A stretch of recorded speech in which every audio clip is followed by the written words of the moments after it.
You know what I'm saying? Legal Wars Live. This like episode number 59. We about to hit episode number 56. 56. We about to hit episode number 60. You know what I'm saying? Like, man, I was trying to get to 100 episodes, man. You know? 100 episodes. Cruising with Ghost Rider, riding with Ghost Rider. You know what I'm saying? For the people who jump into the they don't know. Hold on real quick, guys.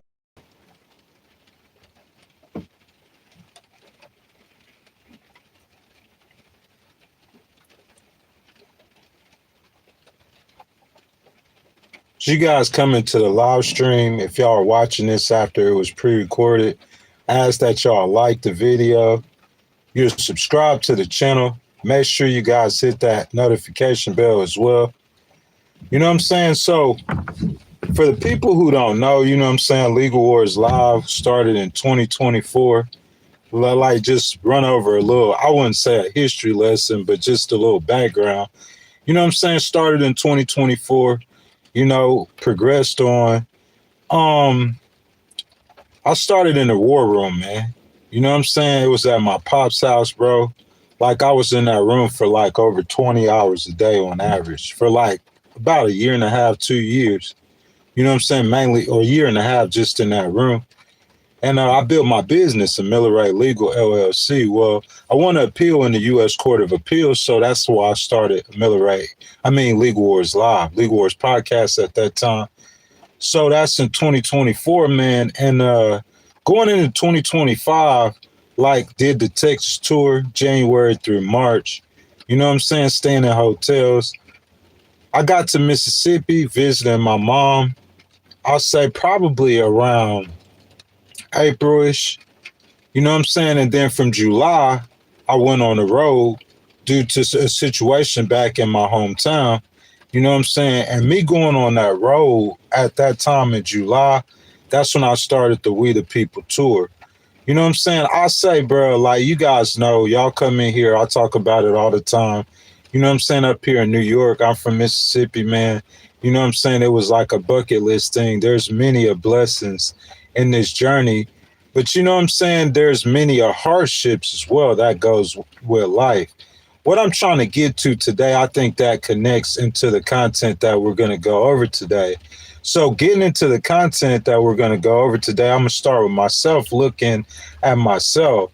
Like a lot of people will come in this live stream and they'll be like, man, this dude is in his car. You know what I'm saying? What this He in his car, man. He talking about doing 60 episodes. He doing 60 episodes in his car.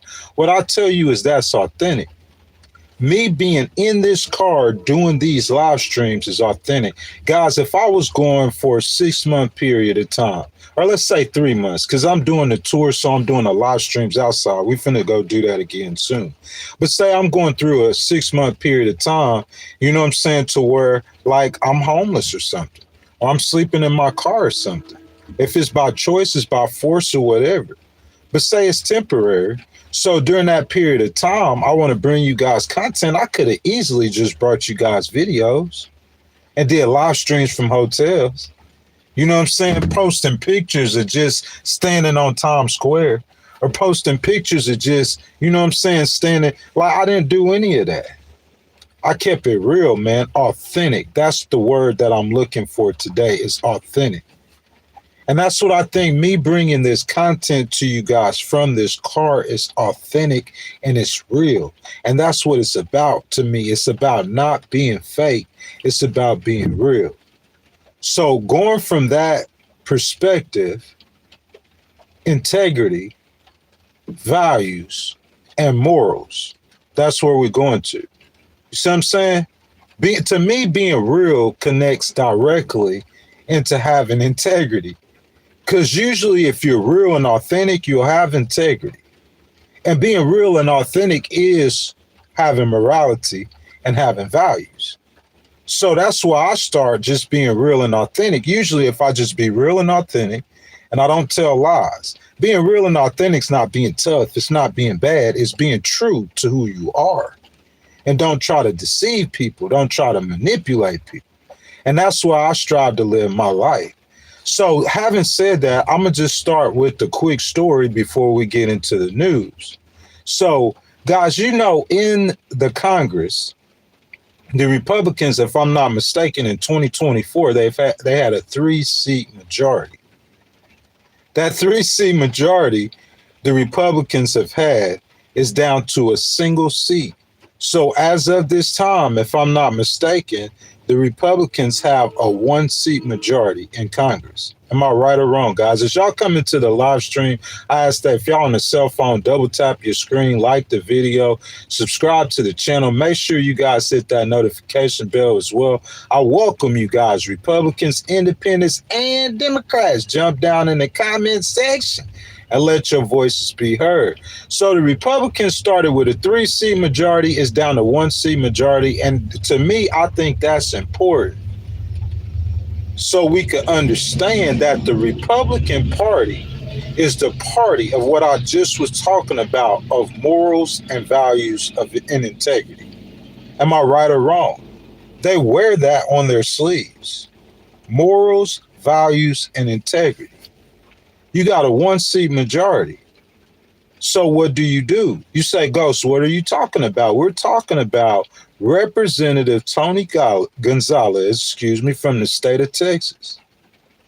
Tony Gonzalez, he's a congressman from the state of Texas who has publicly admitted to this point. It had to be forced out now. It's not like he just came out and said, hey, y'all, I'm having an improper relationship with a staffer. No, that's not what happened. Tony Gonzalez, due to certain circumstances, which we're about to go over in just a second, was forced to admit publicly that he had a relationship with a staffer. You say, Ghost, that probably happens all the time, and maybe it does happen all the time in Congress. But I know one thing for certain and 2 things for sure, it's not right. I know 3 things for certain and 4 things for sure, it's against the rules. I'm saying if he a married man and he want to have sex with a married woman, although you are the Republican Party now, don't get me wrong, you're supposed to represent morals and values. You're the Republican Party. You're supposed to represent standards. If I'm not mistaken, Representative Johnson is a Christian. Speaker Johnson, is a Christian. Mike Johnson, Speaker of the House, Republicans. And I'm saying he's a known Christian. It's not like he hiding his Christianity. He wearing it in his back pocket. We got to do an investigation to see he's a Christian. He lets us know he's a Christian. So I'm saying when people let you know stuff like that, that's when being authentic and being real, integrity and values. If that's what you really believe in, you got to stand on this. Now, guys, we get into the story in just a second. But you say, hey, man, Ghost, you kind of tweaking, man. You like President Trump, man. They're accusing President Trump of being on the Epstein list. They saying, you tweaking. You saying this man had a relationship with a woman. Okay, she was a staffer. Maybe he shouldn't be a staffer. Maybe that's the wrong thing to do. You know what I'm saying? But what I'm saying today is what caught our attention is that this lady, she set herself on fire. What? Yeah, man. Set herself on fire. Just think about that. Just imagine that. Ain't nobody, look, everybody going on about their business. Representative Gonzalez, he's doing what he's doing, like just business as usual in the state of Texas, politics, in the Congress. Nobody paying attention to nothing. And we just hear a news story about this lady who works for Representative Gonzalez. That's where we're going to start out today. And she set herself on fire. So that's what we'll start today, guys. And I'm going to just play it for you, okay? I'm going to play you the story because this is where it all begun. So I'm going to play you the story from where it begun, okay? Y'all give me just a second. admitting to something's been talked about, and Representative Tony Gonzalez is now admitting to something's been talked about and alleged for quite a while, an affair with a staffer who later died by suicide.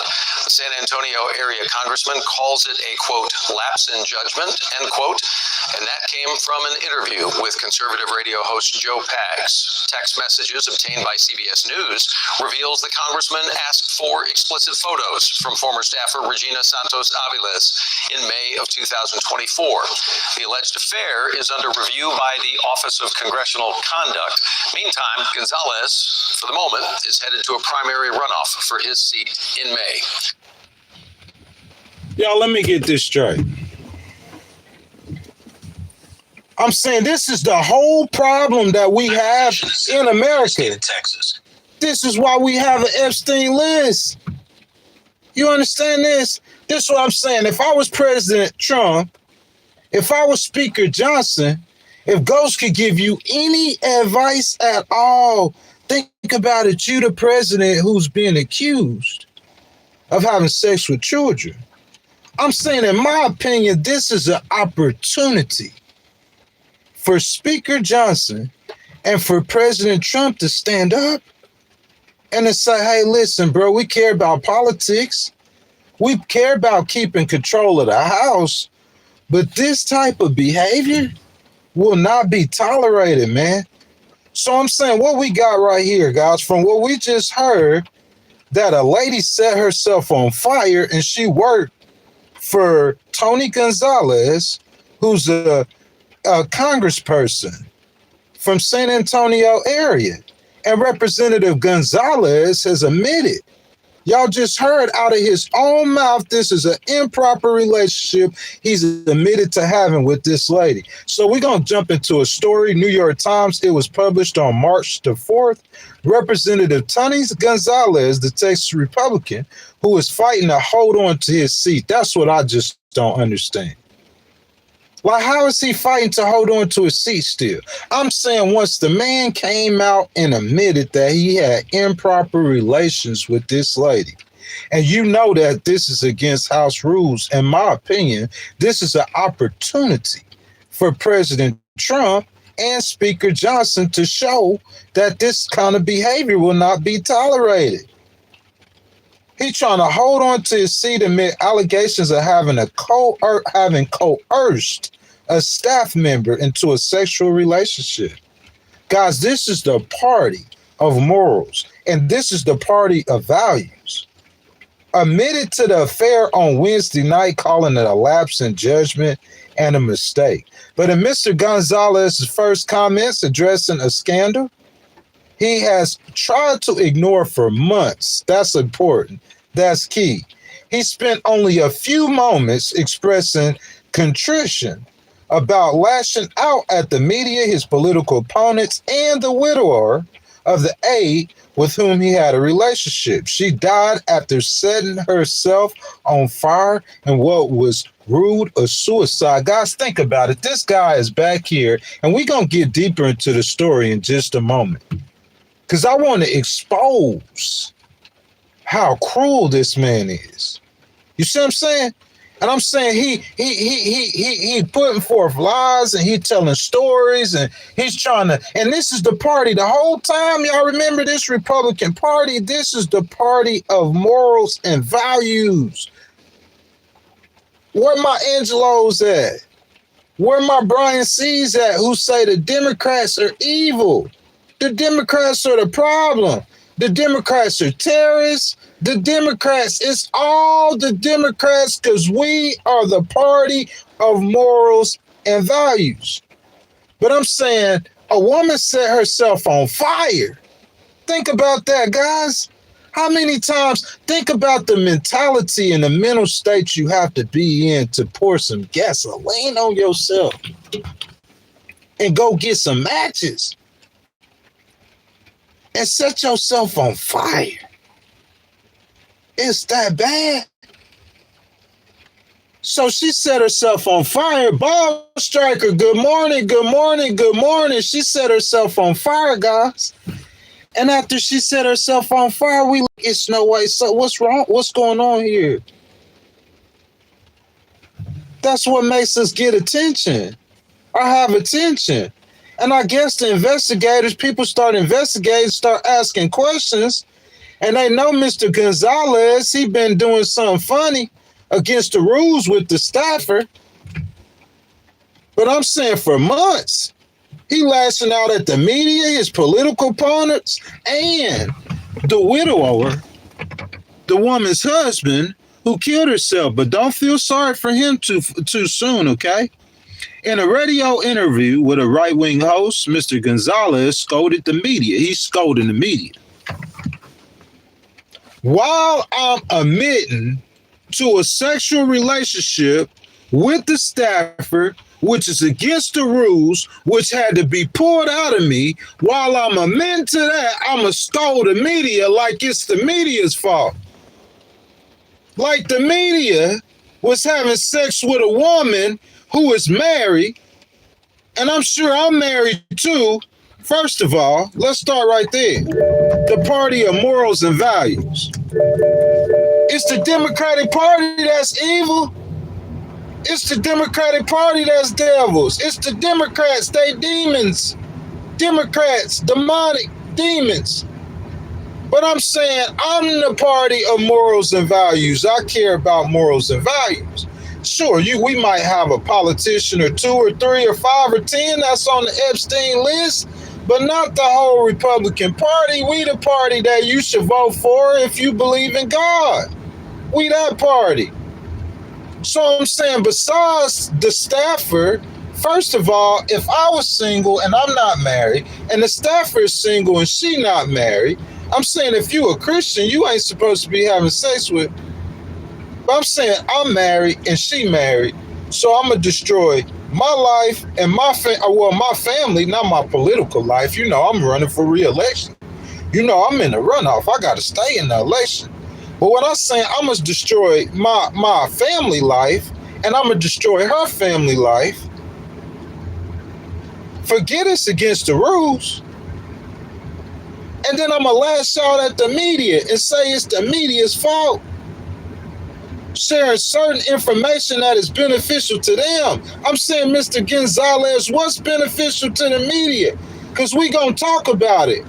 What's beneficial to the media is them not saying that the woman set herself on fire because her husband was cheating on her. I'll go ahead and get to her. Yeah, that's in the police report, Mr. Gonzalez. That's in the police report. You know what I'm saying? We're going to get back to the story for just a second, but I was telling y'all about being real and authentic. So, Mr. Gonzalez, I feel you, my brother.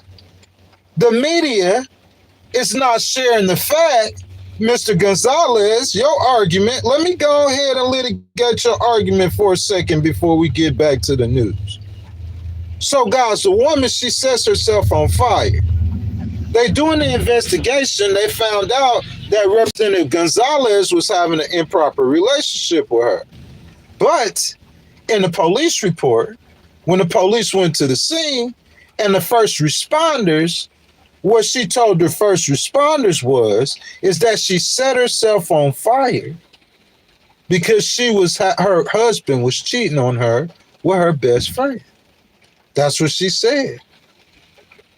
She said she set herself on fire because her husband was cheating on her with her best friend. So Mr. Gonzalez, or Representative Gonzalez, argument is, he's saying, hey, y'all tripping. He's saying y'all tweaking. He's saying the media, they're not reporting everything, Ghost, because they don't want the truth to come out. And the whole truth of the whole situation is this, that the lady killed herself. It didn't have absolutely nothing to do with me. And I say, really, Mr. Gonzalez, is that your point of view? That's how you feel. See, Ball Striker, the difference with Ghost and most, or the difference with Ghost and the difference with other people is, I talk about being real and authentic. That was on purpose. That's how I started the live stream. The difference with me and others is I'm going to tell you the whole truth, not part of the truth. I'm not going to try to manipulate it. I just told y'all the truth. That's Mr. Gonzalez. He said the media is not reporting that. that according to her own words, that her death has absolutely nothing to do with me. It's because her sorry husband was cheating on her. And that might be the truth. We would presume that it was the truth if that's what she told the first responders when she was dying. So see Mr. Gonzalez, see Representative Johnson, see President Trump. I'm not like the media. I'm not like none of them. I'm going to sit here and I'm going to tell the truth, the whole truth. I'm not trying to take nobody's side. But this is my point, and this is what I'm saying. I'm saying, so Representative Gonzalez, I'm going to just call you Tony because you don't deserve. Your behavior is not fitting of a congressperson. So, Tony, listen, this is what I'm going to tell you. Tony Gonzalez, she did kill herself because her husband was cheating on her. So her husband, he was sorry too. He was garbage too. But this is what I think happened, Representative Gonzalez. I think her and her husband were having problems or difficulties of some type. Have to. I'm saying, so if the lady killed herself in September of 2025, and she over here cheating on her husband with you, I'm saying, when you think they problem started? When you think they problem started? You think they problem started what? In August of 2025? Nah, bro, they problem started way before that. So this is what I'm saying. This is the way Ghost see it. I see that her and her husband were having some sort of problems already. If they dig deeper, you think that's his first time cheating on her? I'm saying, what you think makes her want to cheat on her husband? Something's going on in that relationship or that marriage that's not right or that's not good. But here's the problem, Tony Gonzalez. It has nothing to do with you. That's where you messed up at. What I see, this is what I see what you did, Tony. I seen you looked at a woman who was vulnerable. You looked at a woman who was having problems with her husband and you preyed on her. That's what I think you did, bro. Look, her husband cheating on her. Let's say her husband cheating on her. And I'm sure if when she killed herself, because see, if she found out her husband was cheating on her with a woman that was across the state of Texas, I mean, you think she probably would have cared? Yeah, she would have cared. Ghost, you tripping. Yeah, I'll say she would have cared too. But I'm saying whatever was going on with her was so bad at that time. And then to find out that her husband was cheating on her with her best friend. What? My best friend? She said that's why she killed herself. But your part that you played in it, Tony Gonzalez, you saw a woman who was down bad, or a woman who was going through something, or a woman who was feeling inadequate, and you used your position of power to take advantage of her, and that's point blank period. And that's bottom line facts. Gonzalez, you saw a woman who was vulnerable in that situation. She was having problems at home. She was having problems with her husband. Her husband probably was cheating on her. She was looking for validation, and she made a mistake. And you preyed on her, and she gave in to your advances, and in the end, she kills herself. Yeah, boy, you need to pay for what you did, man. Y'all, what y'all think, man? Y'all jump down in the comment section, and y'all let y'all voices be heard, man. I had absolutely nothing to do with her tragic passing, Mr. Gonzalez told Joe Pags, the host. I was shocked just as much as everyone else. Mr. Gonzalez's comments came a day after the scandal helped force him into a runoff in his re-election race, as the two Republican women announced they plan to pursue a formal censure against him. The House Ethics Committee also had announced hours before that it was opening an investigation into his conduct. And so, in my opinion, man, I'm saying I don't see why we even having a conversation about this. Once the man comes out in the midst, out his own mouth, that he had a relationship with this woman, regardless, he did wrong. He's saying he broke house rules. Bro, first of all, you got to get where I'm coming from. That's why I did the live stream. What your party representing, you can't say out of one side of your mouth that you represent this and you a Christian and that, and then you allow that to happen within your own party. This man is way out of bounds. He probably been doing this for so long. But I'm saying regardless, he had an improper relationship with this staffer. And regardless, this woman set herself on fire. So regardless, he played some sort of part in that. He shouldn't have had nothing to do with that. If that woman's husband was cheating on her, he shouldn't have had nothing to do with that. He played a part in that. Her husband found out that she was having a relationship with Tony Gonzalez. Her husband knew this. And that probably caused him to do something stupid, like go have sex with her best friend. We don't know all the details, but all I'm saying is regardless, Tony Gonzalez, you out of bounds, and this woman is dead. You was having sex with a woman who killed herself about a year later or less. And she worked for you. And that's improper. So I'm saying we got to deal with this, y'all. I hate to be the bad guy, but I think this fighting for common decency. That's what Representative Paulina Luna, a Republican of Florida, she says she fighting for common decency. This is a Republican. It take a Republican woman. You see what I'm saying? As she filed the censure resolution. She described herself as on the warpath and noted that she had reviewed fresh evidence that Ms. Gonzalez used his power to force a relationship upon his subordinate. Yeah, get him, Representative Luna. Get him. That's what I'm saying. Who in your party gonna stand up for integrity? Who in your party gonna stand up for what's right? You can't get mad. It's like the Republican women. Think about it. It's like you Republican Party, y'all halfway don't want no women in your party. You halfway don't want no. You see what I'm saying? And I'm not trying to be like that, but I'm just being real with you for a second. You got to bear with me. So I'm saying you got the women in your party, like Marjorie Taylor Greene, when she stood up for victims of sexual molestation and assault. You saw what happened to her. So I'm saying now Representative Luna standing up. I'm saying I don't see President Trump. There's no political reason why you could stand up for Gonzalez. If this would have came out last year, and at this time, if y'all would have lost that seat, and I'm saying like now, like you pretty much losing your power. You losing your power in the House of Representatives. If this would have happened last year, but I'm saying this is in the middle of an election year. And I'm saying you got a Republican on the ballot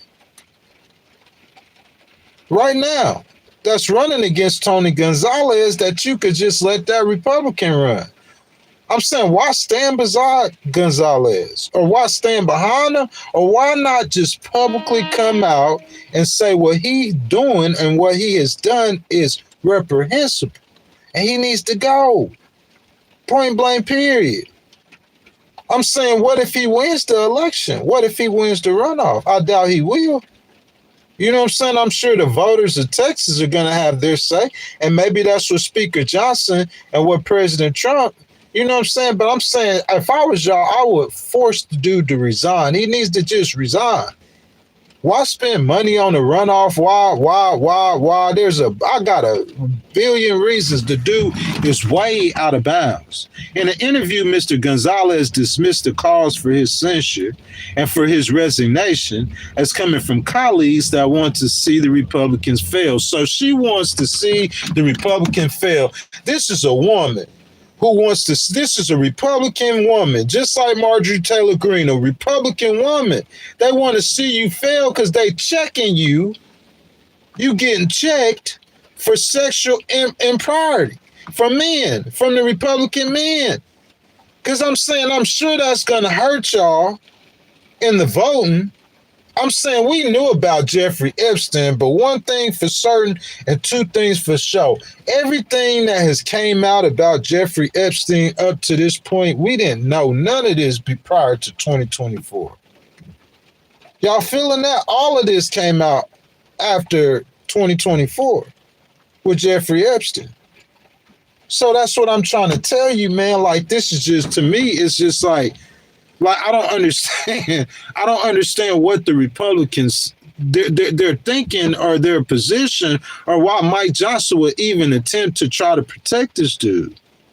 You see what I'm saying? He calling Gonzalez dismissed the cause for his censure. He don't see nothing wrong with what he did. He insisted that he would not suspend his re-election campaign, noting that his district is competitive and uncertain. I'm the only one that could hold it. Oh, really? I'm talking about this in San Antonio too, y'all. It's a pretty big city in America. His public announcement or acknowledgement of the affair came a day after Ms. Gonzalez struggled to defeat Brandon Herrera, a hardline conservative YouTuber and gun rights activist known as the AK guy in his Republican primary. It sounds like I already like Mr. Herrera. It sounds like I already need to endorse Mr. Herrera. You see what I'm saying? He sounds like a pretty cool dude. Speaker Mike Johnson and President Trump had stood by Mr. Gonzalez, with the president offering him his complete and total endorsement. And that's what I do not understand. President Trump offering his, I don't know if that still stands. I don't know if President Trump feels the same way about him in light of the evidence that has came out. You know what I'm saying? President Trump is no way in the world. He is also facing challenges on Capitol Hill, where Republican women have made it clear they're eager to see some immediate retribution over behavior they have described as appalling and inexcusable. And I agree with that 10,000%. Representative Nancy Mace, a Republican of South Carolina, had also been planning to file a formal rebuke of Mr. Gonzalez before Mr. Luna beat her to it. I'm on the warpath with her, Ms. Mace said, noting that she would support her colleague's censure if it was faster than doing her own. On Wednesday, the House Ethics Committee said it was launching its own investigation. And I don't think that's either, to me, that's unnecessary. I mean, we know what he did. He didn't admit it. Representative Lauren Boebert, a Republican of Colorado, it's all the Republican women, who was the first House Republican to call for Mr. Gonzalez's resignation last week after the revelation of text messages, in which Mr. Gonzalez appeared to pressure the aide. He forcing her. He pressuring her. Regina Ann Santos-Aviles to send him explicit photographs. We got to understand what's really going on here. It's not like, oh, you just back here chilling and you not married and she not married. And this is a woman that's not, she doesn't work for you. That's why they have the rules. Because you a big bad congressperson. She might have worked on your campaign, helped you get elected. This is her whole political career. And I'm saying she having problems at home with her husband, so she feels vulnerable. You see what I'm saying? She having difficulties at home. And here's this congressperson, he making her. He forcing her. I'm saying some women are so gullible, it's almost like, I mean, you can't accuse him of rape. But I'm saying he going his way, bro. I'm trying to tell you, he taking advantage of this woman. He breaking the rules. What we misunderstanding? In the conversation, he also asked her to list her favorite sex positions and inquired whether she enjoyed anal sex, while she told him he was taking the conversation too far. She told him this. She told him, we got the text messages of him messaging her. This man had done this more than once. He done this more than twice. Republicans, Mike Johnson, if you don't take care of this, and if this dude was to win the election, and he probably will, or if he did defeat the Democrat, that's another thing. You might lose the seat anyway. I'm saying you want something like this in your party? With your Epstein, you already got too much baggage. You don't need to carry the baggage or stand up for a piece of trash like this. Because this dude is a piece of garbage. I'm saying if we find this out and the woman didn't pour gasoline on herself, Mr. Gonzalez, whether you played your part in it. I'm saying this woman, I mean, imagine if her and her husband was having a great relationship. She might not have been seeming like she was open to your advances. And you might would have tried her anyway, and she might would have batted you. Or you might would have tried her, and she might would have cheated on you, cheated on her husband. But I'm saying, like, you played your part, and she poured gasoline on herself and set her on fire, and now she dead. And it don't matter if she did it because of her husband. You played your part because you did her wrong just like her husband. Representative Brandon Gill, a Republican of Texas, has also said that Mr. Gonzalez should end his re-election campaign over the allegations immediately. That's what I would do. If I was Speaker Johnson, Mr. Gonzalez, I would call for you to end your immediately. If I was President Trump, that make you look good, man. Why are you going to stand up? I know probably don't care about your reputation, but that's why people ain't going to take you serious when you say you a big, Republican, Christian. We don't take you serious. You only a Christian whenever it's convenient. You know what I'm saying? He ain't evil. They saying, look, boss strike. They say he ain't evil. They say he ain't evil. Mr. Gonzalez, he ain't evil. It's only the Democrats. If a Democrat would have done this, what President Trump would be saying right now? That's my question. What Speaker Johnson would be saying if this was a Democratic congressperson? Ms. Mace also said Wednesday forced a floor vote on a resolution to expose lawmakers accused of sexual harassment. Even though he might not have been accused of sexual harassment, that's what he did. He forced her pretty much to have sex with her, directing the House Ethics Committee, which typically operates behind closed doors, and said little about its findings to release to public allegations of violations of sexual harassment.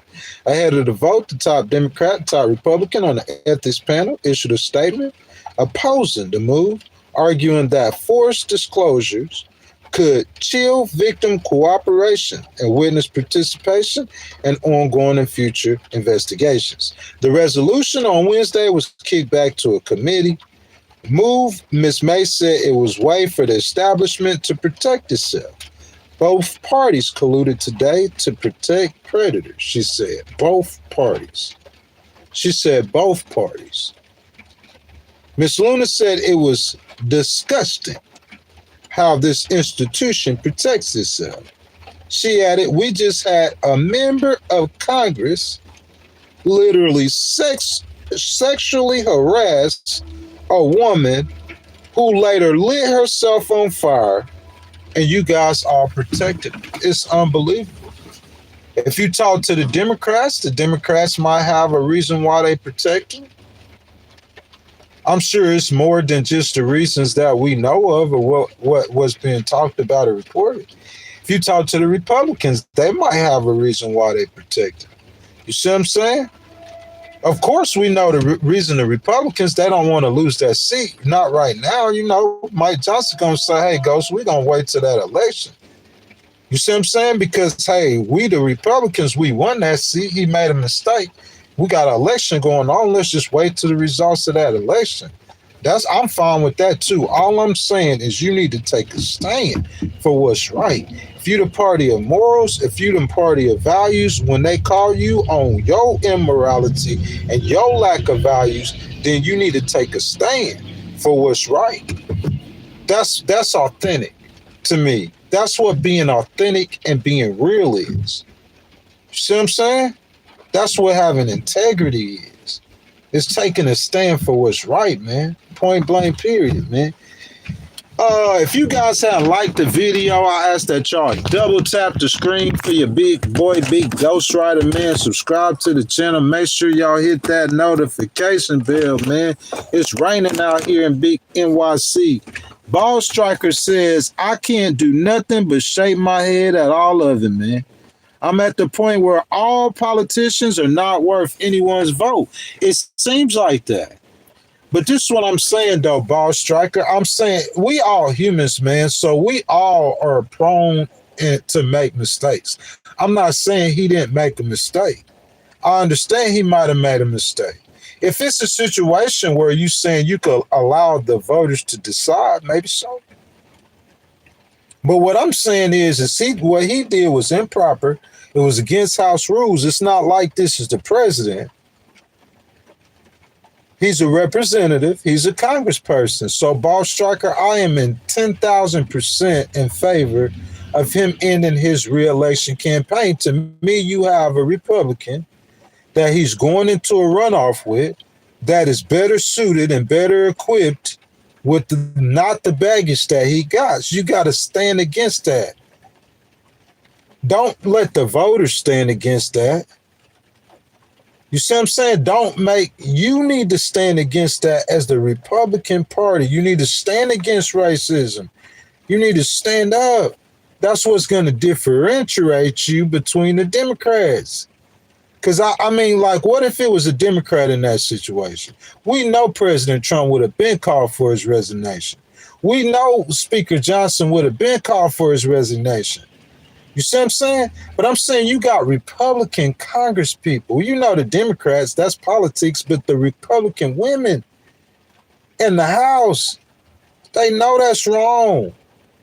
I'm saying it's going to take a woman to have some integrity to tell you what you're doing is wrong just because it's a situation where they know a woman was violated. Man, this man forced himself onto her. That's what he did. Sending her text messages, telling her to send him news. Like she telling him that, kind of this ain't right but he don't care. He forced her. Like I said, she probably having problems at the house. Her husband ain't worth a sack of dog poo-poo. Ghost gonna tell it like it is. Now, they can't tell you like this. I'm gonna tell you straight up. Her husband trash. I mean, think about the situation. I'm trying to take y'all to a place to where it's bad enough for a woman to set herself on fire. So her husband straight garbage. He ain't no better than the congressperson. That's probably why listen, Tony Gonzalez, I will give you this. It probably was her husband, because her husband and Tony Gonzalez going at each other, both of them trash. It probably was the situation with her husband at the house that put her in the mind frame and put her under I don't know her personally, but from the way she was responding to Representative Gonzalez, and this is a man who's got great authority over her, she wasn't responding to him like this was something she just okay with doing, like she just a regular old bop or a regular old thought who go around cheating on her husband. She wasn't responding to him like that. You see what I'm saying? It wasn't nothing, no kind of situation like that whatsoever. You know what I'm saying? She was being as real as she could be. She was trying to hold up, but Tony Gonzalez, he a congressperson. He got influence and everything. That's what her husband said. So I guess whatever improprieties her husband was in, that probably helped aid her to get into some And so when her husband found out about her cheating on him with the congressman, he had to go all out. Now I'm finna go sleep with your best friend. Your best friend. So Tony Gonzalez, in a way, pointing at her husband and saying her husband is a piece of trash. You are exactly correct. Her husband is garbage. That boy, big trash. Real talk, behind the scenes, he need to get dealt with. I know San Antonio. I know the city of San Antonio. Y'all not going to let something slide like that. Y'all deal with him, right? I know behind the scenes, I'm saying somebody will deal with him for what he was doing. That caused her to set herself on fire. Somebody, it's like somebody, to me, they killed her. Yeah, she was mentally unstable, but look at what she went through, what she was going through. Say your husband out there cheating on you. So you feel vulnerable, and maybe you kind of like doing a little flirting. Not that you want to go cheat on your husband, but you doing a little flirting. You feel like, you know how it is when somebody cheat on you. That's like a form of rejection. So you feel like you're not adequate or you're not good enough. My husband cheating on me. Why he cheating on me? He don't like me. You know how it is in the relationships. That after a certain time, they bad. They ain't no good. But they stick together. They got an 8-year-old together. See, he without his mama now. They got an 8-year-old together, so she probably trying to thug it out with him like everybody else do. And so during this time, Gonzalez, the way you played your snake in the situation, you seen her in that situation. Her husband ain't no good. She probably opening herself up a little bit more to be talked to by other men or to receive validation from other men. She opening herself up a little bit more. And so Tony Gonzalez come in there, and it's not like he gonna console her. It's not like when he have sex with her that he gonna they gonna elope and he gonna have a relationship with her, or love her, or he using her like a piece of trash or a bag of potato chips. He gonna send me a picture. All her advances, he don't care about he using his power and his control and his might, and he coerced her and he forced her. I don't think President Clinton did that with Monica Lewinsky. I don't think it was that kind of situation. I just think they was just, he old playboy. They just did what they did. But in this situation, we got the text messages, and we seen the text messages, and it's really not a really mutual situation. The girl really going along with it. She down bad. She probably half worried about her job. She seemed like she a little bit gullible, so she go along with it. And when her husband find out, now he going crazy. He might have been just out there cheating on you. Now he gonna go cheat on you with your best friend. You see what I'm saying? And what the congressman do? He console her? Nah, he threw it to the trash. Like he don't want nothing to do with you. So now the girl, her husband was already cheating on her. Now the girl opened herself up to the congressperson, and now the congressperson, he done defiled her. And now she going to work. He act like she ain't worthless too. He treating her like a piece of trash because he got what he want out of her. And then she found out her husband cheating on her with her best friend. So now she lost her best friend and betrayed her. What else you gonna do besides pour yourself a gasoline? And your mind is not stable.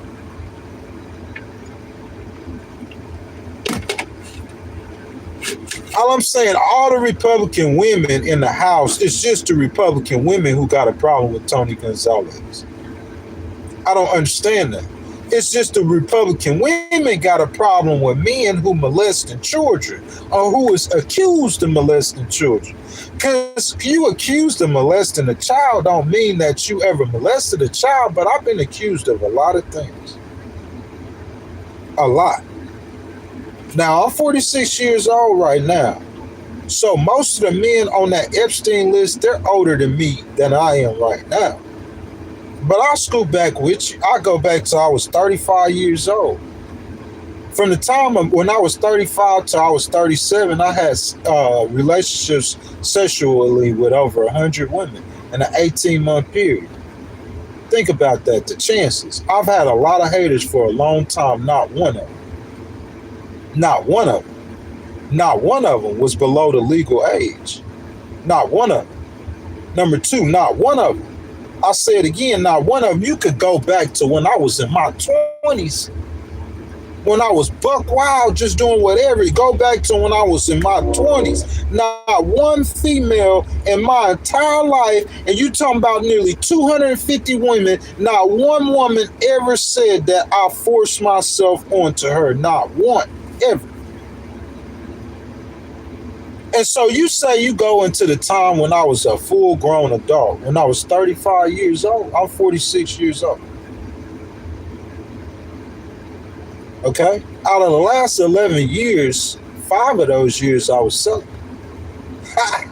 So that's only 6 of those 11 years I was sexually active. At 46, still young, in my prime. So in those 6 years that I was sexually active, I'm saying, including 2025, or including 2020, you see what I'm saying? And then going back into, you know what I'm saying, 2015, 2016, 2017, 2018. During that time, what I'm trying to tell you is, I'm 35. I'm 15 years younger than the men on the Epstein list, not one female. And I was very promiscuous during the time, 18 months. I'm talking about just knocking them back. So full speed ahead. Some situations, 7, 8 different females in 1 week. Not all the time, but some situations. So knowing that, and I never was accused of, that's what I'm saying. So to me, if you have, even if they accused you, or if you hanging around somebody who you know having sex with children, to me, you all the way. Good morning, Omar. Good morning, NTZ Claus. To me, you all the way out of bounds. That's one thing. To even be accused of being around someone who is sexually improper with children, that's one thing. But I'm saying, having that accusation on you and knowing that this guy over here, first of all, he violated house rules. Second of all, the dude was having sex with this girl or this female, forced himself on her, which caused her to pour gasoline on herself. And Nancy Mace and what's her name? Breitbart, the one from Colorado, only the females, the one from Florida, Representative Luna, only the females in MAGA.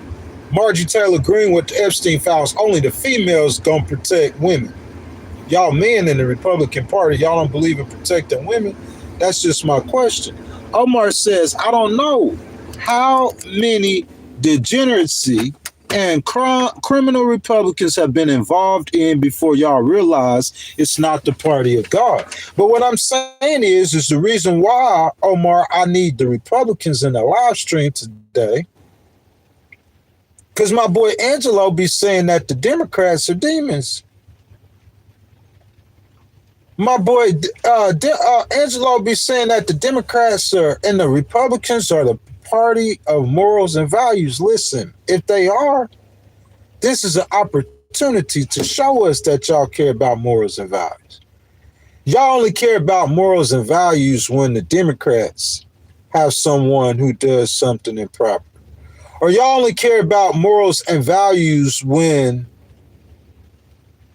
this is your opportunity to show us, Republicans, that you are the party of morals and values. What we waiting for?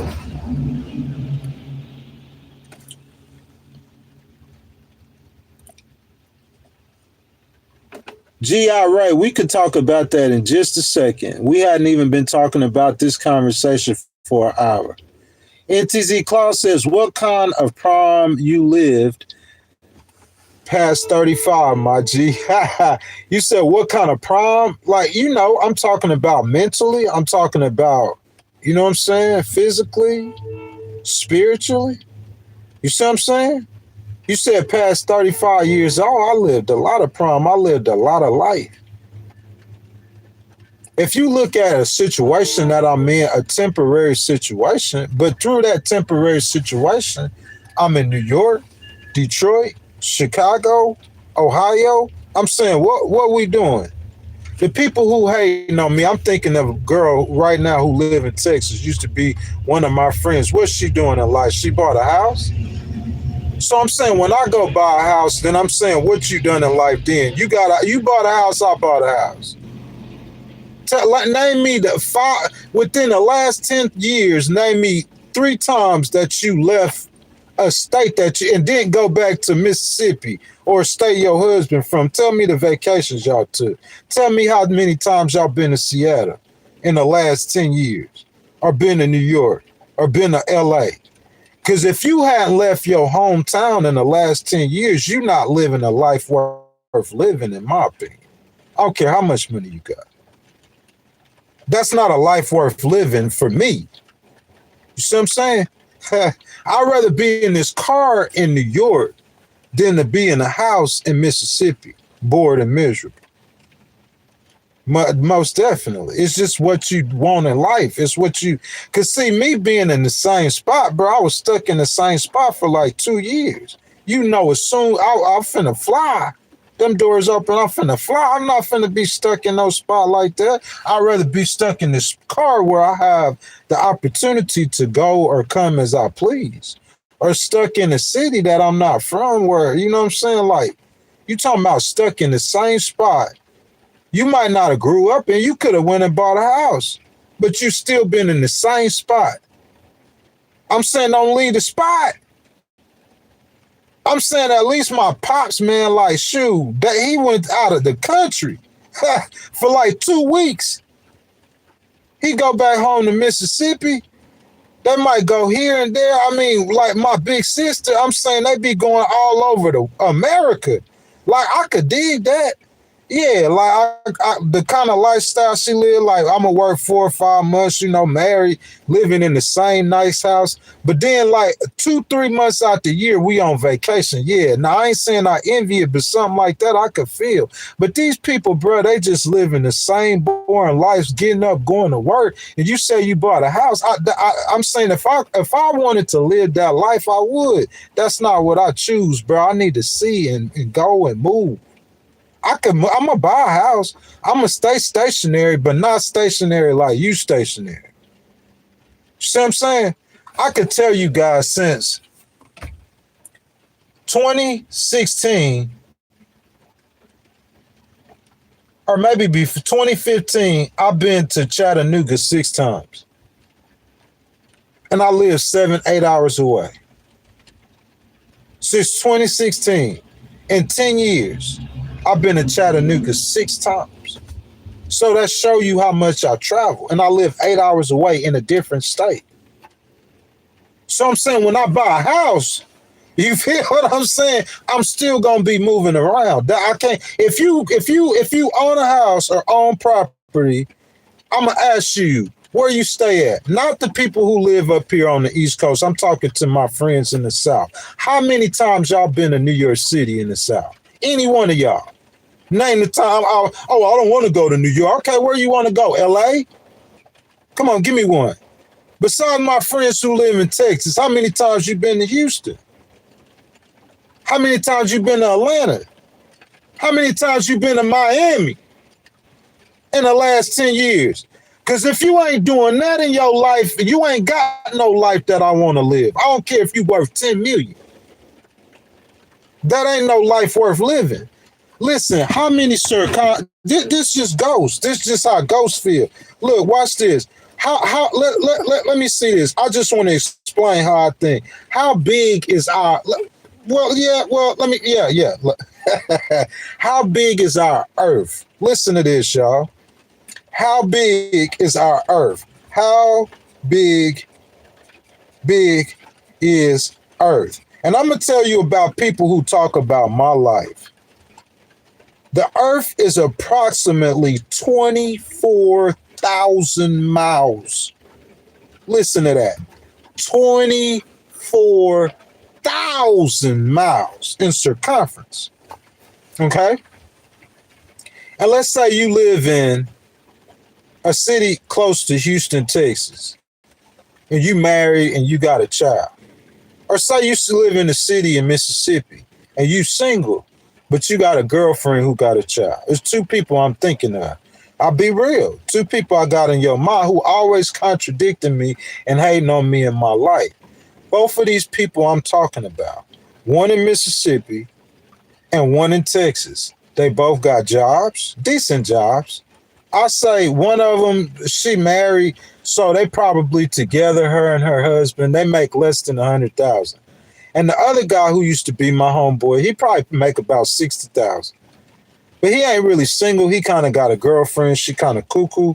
I'm not making fun of him, but he take care of him and his little daughter. That's like his baby. You know what I'm saying? I'm not hating on them. But they both under 100,000. They both bought houses. They made fun of me. They both live pretty straight. Ask them though, how many? One of the girls live in Texas. So she going back and forth to Mississippi because her husband live in Mississippi. The other guy live in Mississippi. I could talk to him right now. Ask him how many times he been to Memphis in the last 10 years since 2025 or 2015, excuse me, 35. Since 2015, my boy, how many times you been to Memphis, Tennessee? Ask him how many times he been to Phoenix, Arizona. Or ask him how many times he been to Detroit, Michigan. Or how many times, my boy, you went to Cleveland, Ohio? Oh, man, don't forget. Let me get off the big spot. Say he not a traveler. That's not what he into. So, look, let's go close. You know what I'm saying? Destin, Florida, Panama City, Florida. That's about 4 hours from where we stay at, where we from. My boy, how many times you been to Destin in the last 10 years? See what I'm saying? The earth is 24,000 miles. And I'm saying these people living in a 100-mile bubble. The dude who live in Mississippi, he ain't going no further than from New Orleans to Hattiesburg to Mobile, Alabama to back home in Mississippi, and he live in that bubble. His life in that bubble. And he not penetrate that bubble. You got a house, you got a nice car, you got money in the bank, bro. It ain't like you balling. You not rich like that, nah. You might have 30, 40,000, 401k. You ain't balling like that, nah. You just a little comfortable. And he got a girl. But I'm saying, this what I'm saying, my boy. I'm saying, like, how many times you been to Bali? That's what's on my mind. That's a life worth living to me. How many times you been to to nice France, South France, out there on them beaches? How many times you been out there? How many times, my boy, you been to Lake Como in Italy, boy? See, the people who know, if you know, you know. If you where I'm at, I could just name the locations. I can't even got to tell you where. Lake Como, where that's at. Alpha Mini Coast, where that's at. You see what I'm saying? People who know, they already know. Lake Tahoe.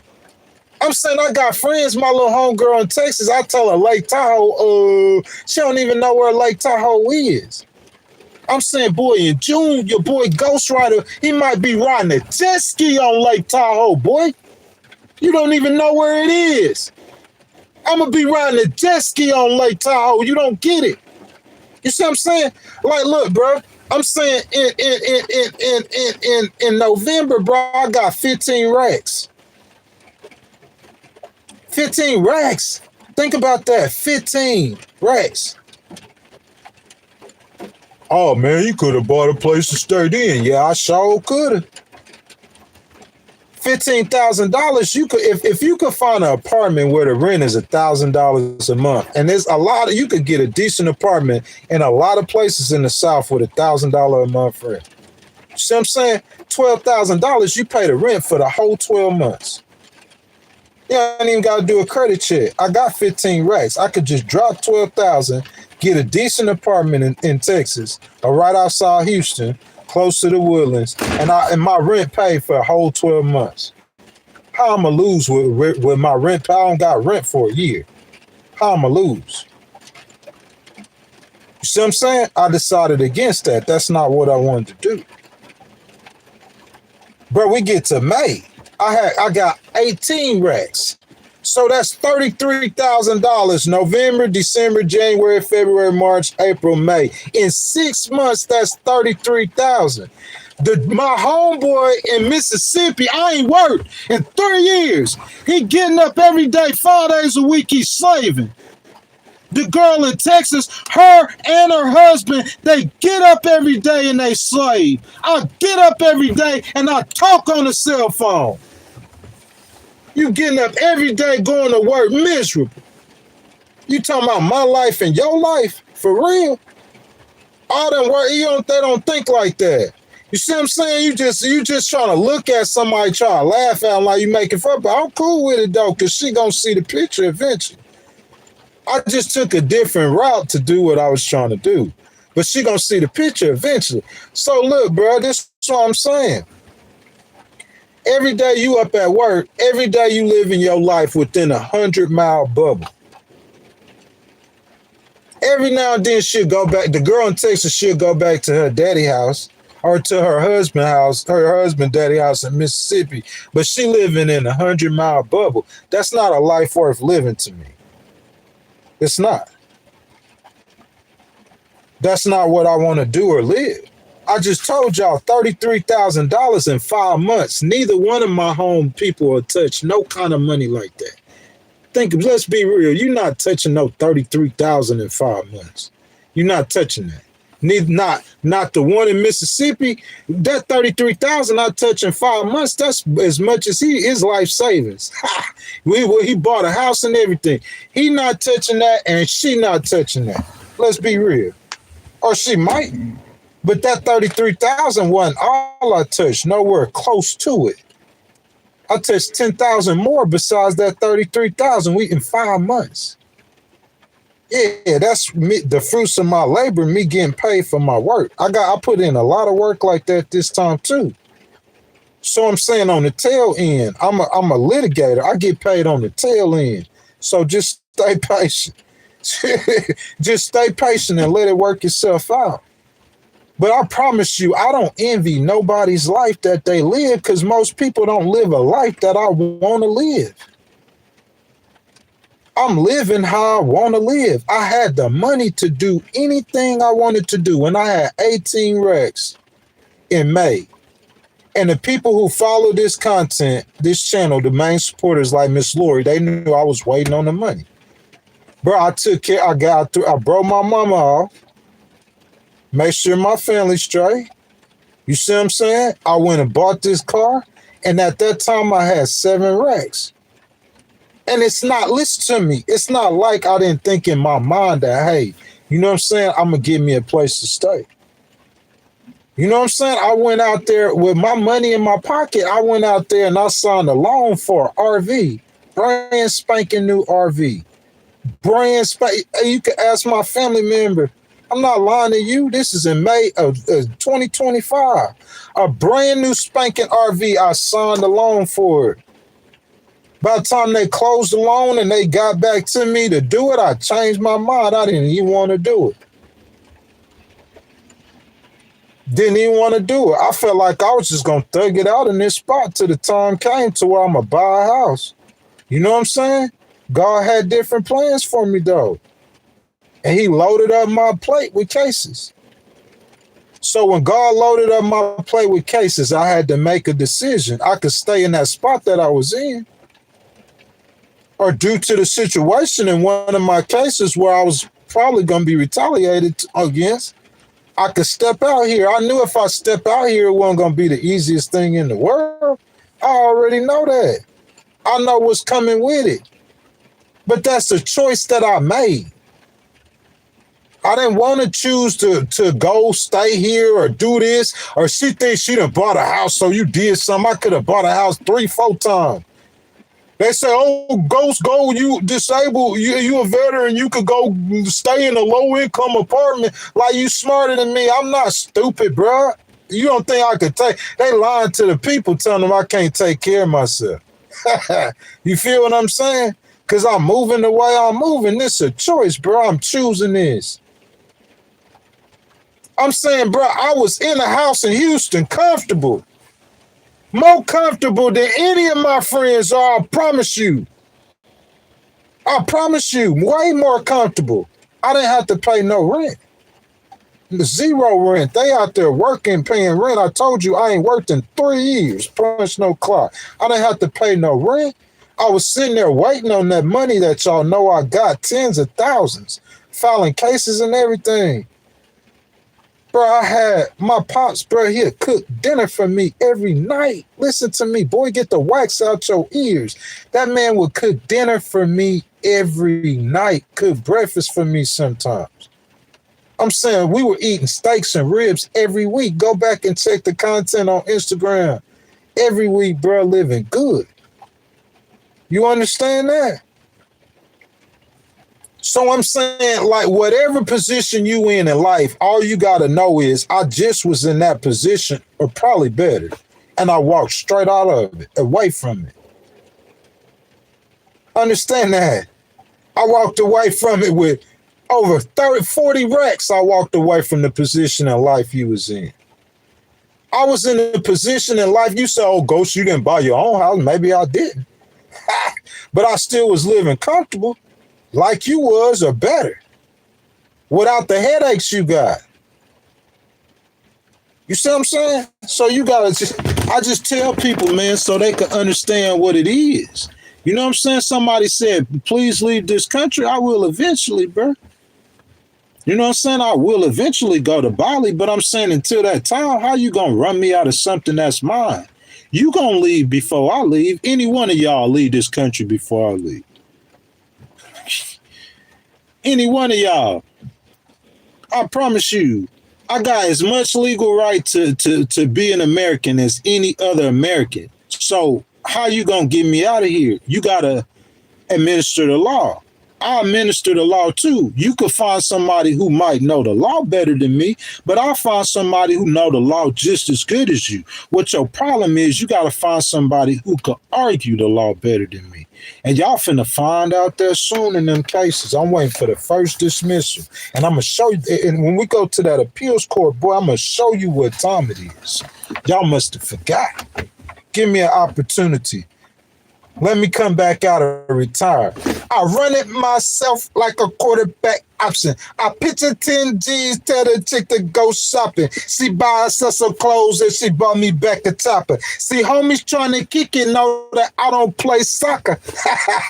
I'm telling you, bro, I'm ready for you. There ain't nothing you can say or do almost to me, bro, for real. I'm a sanctified Christian, bro. I'm happier than most. Look. Little homegirl, bro, like I ain't trying to put her out there, I ain't trying to talk about her, but little homegirl, though, she tell me like, she just went through a tough situation where she lost a family member. You see what I'm saying? All that pain you feeling. And I know, man, like they making moves, they trying to do something, they trying to get money. I ain't hating on them. I got a homegirl, she make 15 racks a month, minimum. 15,000 a month, minimum. You feel me?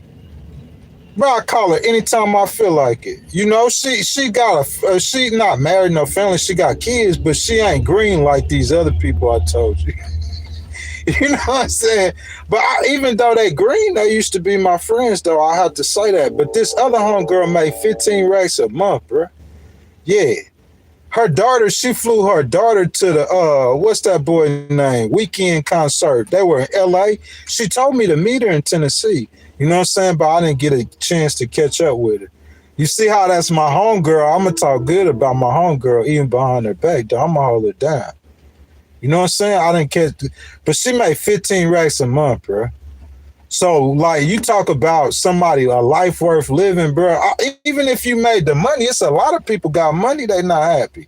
They still live in their 100-mile bubble, worth millions. And he hadn't left a 100-mile bubble in 5 years. That's not a life worth living to me. You could be worth $1 billion. You could be a billionaire. You see what I'm saying? Like, I got different morals than Jeff Bezos or Elon. You got to understand that I was raised different. That's why somebody like King Von or Lil Durk, somebody from the ghetto, like, you could give them, like, I don't know how much money. And King Von had just got millions. I promise you.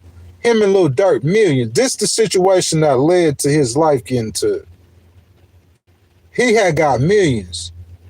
He was in Georgia, and with millions of dollars, he was still robbing people. I promise. He don't need the money. It's just in him. That's who he is. It's just that he done got, he's so used to, you know, that's just, we got rules that we live. You know, you see a car, you'll crash dummy. You just go ahead, you don't even got to, some crash dummies, you ain't even got to go in their pockets. They gonna give you their wallet. You see what I'm saying? So I'm saying, so you like, you just, and King Von still out there robbing people. He worth that much money. You know what I'm saying? So it's just different values. Like, he could have Elon money, he might be out there robbing people. He could have Elon money and you talk crazy to him, he gonna smoke you, he gonna kill you. He got a different value system than Elon do. You got to understand that. That's what I'm saying. My value system is different than yours. So you might see me in this car and you might think of something, but I know it's a temporary suffering situation. Bro, I've been to prison before. I've been in the penitentiary before. At any moment I want to, I could go to Times Square. I could go anywhere in America. I'm finna show you. You gotta take the good and the bad, boy. I'll show you in just a few weeks. Anywhere in America I'm finna go or can go. What are we talking about? I've been in prison before. You ain't never been in prison. Go to a place to where you cannot get out. If you wanted to get out, you can't get out. I've been locked up in situations to where if I wanted to get out, I can't get out. So me voluntarily choosing to spend some months in my car instead of being retaliated and harassed 24 hours a day where I'm from because they got a problem and they evil trying to say I'm a liar. You a police officer and you coming to pull me over, and you the same police officer who pulled me over 4 years ago. And I reported y'all for pulling me over and towing my car, your partner. And they told you at that time, Lieutenant Wise told you back then, 4 years ago, that you was out of line and your partner wasn't supposed to tow my car 4 years ago. So I'm getting pulled over 4 years later when I just got home just like 4 years ago by the same cop. Wait. And I'm saying I seen the cop going this way, and about 10 minutes later, he passing up cars, putting on sirens to pull me over a expired tag. What? You know I'm going to drop papers on you. That's what I do. I'm a legal dude. You can call it a lie all you want to. Tell the police why you pulled me over. Tell the police, look, you don't want to play that game with me, no lying game. Not no corrupt police department. You dropping charges that you know you shouldn't have dropped in 2021. You want to go? You don't want to go there with me, boy. I promise you don't want me in no trial setting where I'm just saying stuff on the record. Because I'm going to paint you for what you are. You could try to tell me for what I am. Like, God, everything they say about me, they go back in my 20s. They going back to when I was in my 20s. Oh, he hung out with young people and he bought liquor for young people. Stupid, if I had a child in my 20s. Listen, my mentality in my 20s, if I had that mentality and I had a teenage son, I would have let my teenage son drink. All my homeboys' parents, that's where we was kicking it at. They were like 17, 18. I like 21. You see what I'm saying? Everybody drinking. We at the homeboys' parents. I didn't have a house at 21. We at the homeboys' parents' house. It's just his mama and them ain't here right now, so they ain't here to buy alcohol, so I'm going to buy it anyway. It don't matter if I'm not buying it, they over there drinking. That's the problem, but they on me like, oh, I'm trying to get some people. I'm 21 years old, bro. 21. Unbelievable. You know what I'm saying? The stuff that they accuse me of that's 30 years old is unbelievable. Like they got something on me. You ain't got nothing on me. That's why you got sued. You shouldn't be over here harassing a disabled veteran in the first place. Y'all shouldn't be using no retaliatory, illegal programs to go at people that you don't agree with in the first place. And you know you doing that, and you a lie and say you ain't doing nothing. You a lie and say you ain't got no kind of programs. You don't go after nobody. This the police department. But I'm the liar. When I'm telling you everything I'm saying, I wonder why this dude pulling me. Why is he behind me, harassing me, doing this? Why was you the same dude that pulled me over in 2021? You a racist? I don't know what you are. But I'm saying usually when someone is black and got a disability and they getting harassed by the police, something wrong, something off. So let's figure out what it's on. So yeah, I made a complaint against you, homeboy. Y'all don't follow the rules. So I sued the city where I came from, and I'm suing them for retaliation. I got 2 lawsuits. They got 2 lawsuits on them in the same court within the last year and a half that they violating people's constitutional rights and retaliating on people. So I know they gonna try to retaliate on me already, so I did. The case is gonna come to an end, Playboy. I got another case that's gonna come to an end too, Playboy. I got more cases to file. They gonna come to an end too, Playboy. So in the meantime, in between time, you know what I'm saying? I'd rather than be in the car. I get to go to New York, Chicago, Detroit, Erie, Pennsylvania, Cleveland, Ohio. You know what I'm saying? Jamestown, New York, Ithaca, New York, Portage, Michigan. I'm talking about in the meantime, while we waiting, instead of waiting in a room like you, instead of waking up every day depressed that you got to go to work every day like a slave dog. Go to work and shut up. Get up, go to work and shut up. That's your role in life. And while you going to work, and yeah, I'm in the car, but don't misconstrue the whole picture. Let's finish. Y'all, let's do it again. Let me start from the beginning. From the beginning of the year. While you at work, don't make me call your name in Texas and you fake boy in Mississippi. While y'all working from January 2025, this is what I've been doing. I left Houston and went to the Woodlands. I left the Woodlands and I went to College Station. I left College Station and I went to Austin. I left Austin and I came back to College Station. I left College Station and I went down there to the beach to Galveston County. I left Galveston County. I came up to College Station. I left College Station and I went up to Dallas. I left Dallas and I went over to Austin. I left Austin and I came back to College Station. I left College Station and I went to San Marcos. Oh yeah, y'all, it's April now. The Texas tour is over. Okay, then I'm gonna go be regular like you. And I went back to Mississippi. And I'm talking about April, May, June, and half of July. And in those 3.5 months, I went to Tennessee and North Carolina and came back. Within the 3.5 months, I was at my mama's, supposed to be trying to be regular in one spot. In Biloxi, Mississippi. Add them to your list. Add Louisiana to your list. Add Alabama to your list. Boy, I passed through Alabama 18 times in 25. You understand that? South Carolina 4 or 5 times. North Carolina, Georgia, name them all, boy. In the South. Tennessee, all of them, boy. You hear that? Kentucky, all of them, boy. While you at the house going to work, this is what you've been doing in the last year. Let's talk about what I've been doing in the last year. While you talking about I'm in the car. But look at, well, you just looking at one part of the picture. You just looking at the part I'm in the car. This is temporary. Just like, you know, when you get in the car and you go on a vacation, imagine driving to New York for 3 days. Well, imagine me driving all over America for a year. That's what I'm saying. So I'm in the car. It's the same thing. It's a temporary situation. You acting like I'm a vagabond. Like I ain't never, like I've been in this situation ever in my life for real. Like I don't have places to go, at least 5 of them right now for real. Like I got insurance to where I could really go lay up somewhere for real. Like I ain't got that, but I'm in my car though. Like I ain't choosing to be in my car. It's just, I'm talking and dealing with a bunch of slow imbeciles. They don't have this level of intelligence. They can't even think on this level.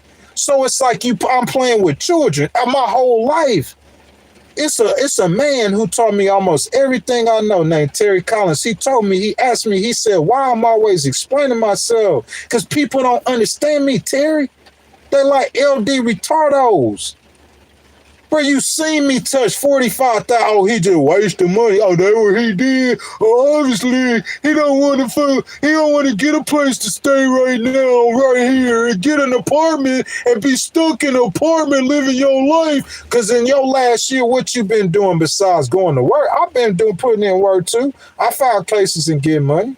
Obviously, I'm getting some kind of money. I'm out here eating and surviving. You see what I'm saying? So I'm saying I might not be getting as much money as you, but I'm saying I'm surviving. Huh?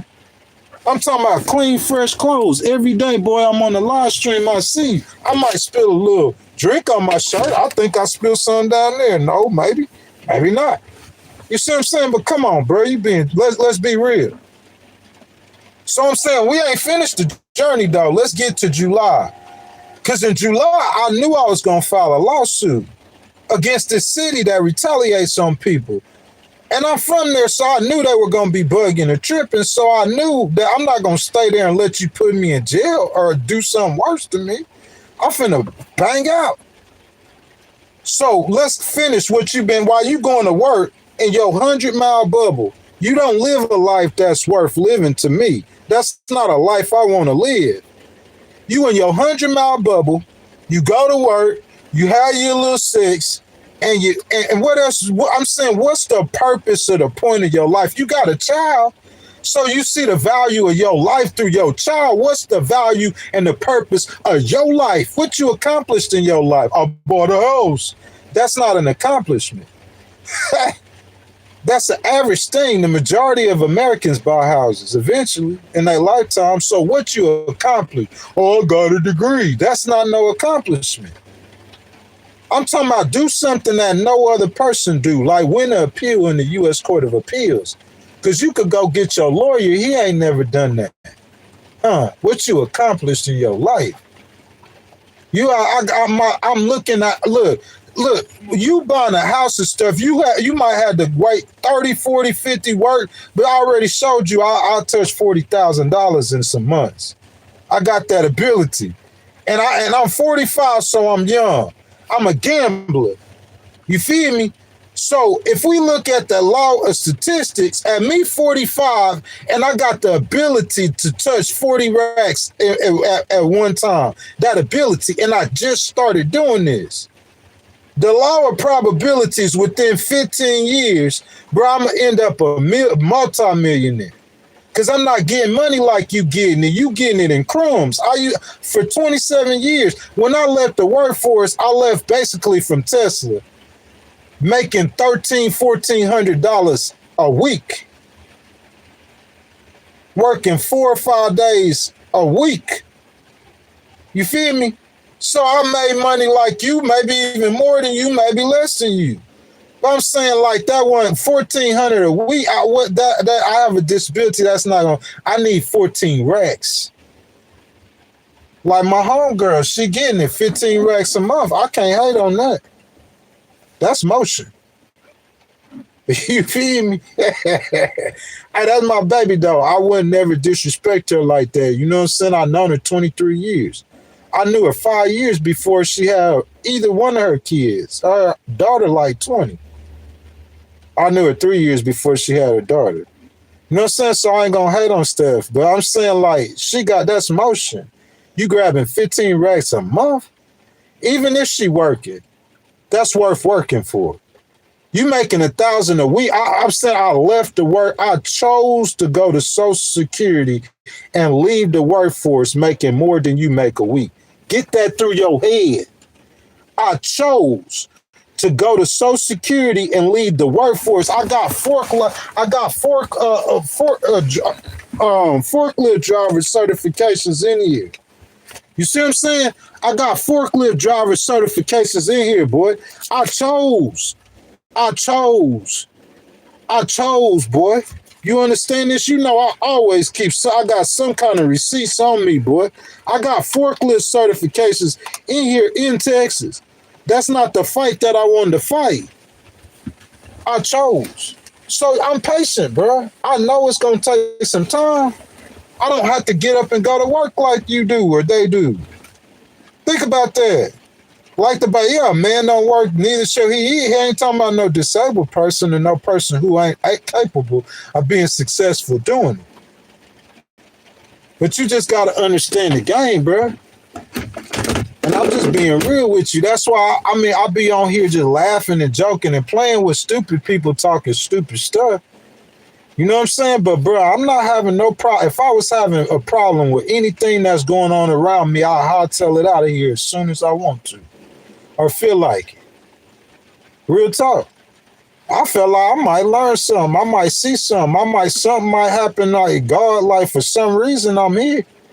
So I'm gonna get the, if it's some good to get out of it, I am. But bro, you on borrowed time laughing at me. Get your jokes in while you can. Cause I'm saying I'm gonna stun on you in just a second. Just a few months. Get your jokes in while you can. You don't have the numbers.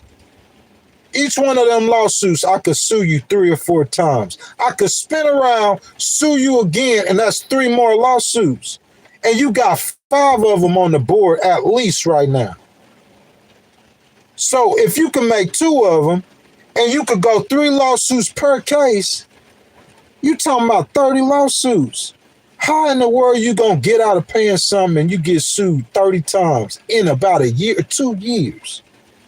Don't think it's impossible now, because I done filed 27 of them already in about that amount of time. That's just start, not know what I'm doing.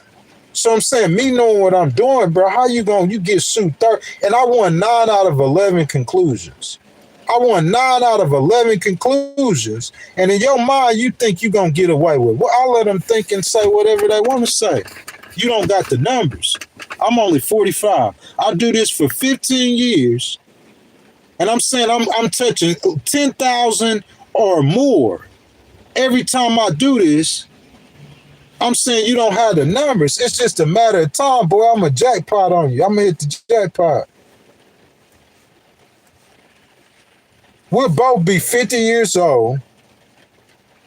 Dude will work his whole life. And I'll settle 1 case.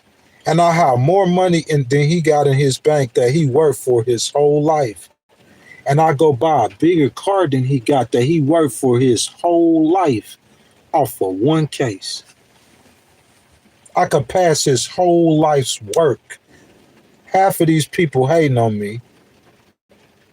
Half the people in my family even. I could pass their whole life's work with 1 case. I got a family member, bro. She got a case that's worth almost $1 million.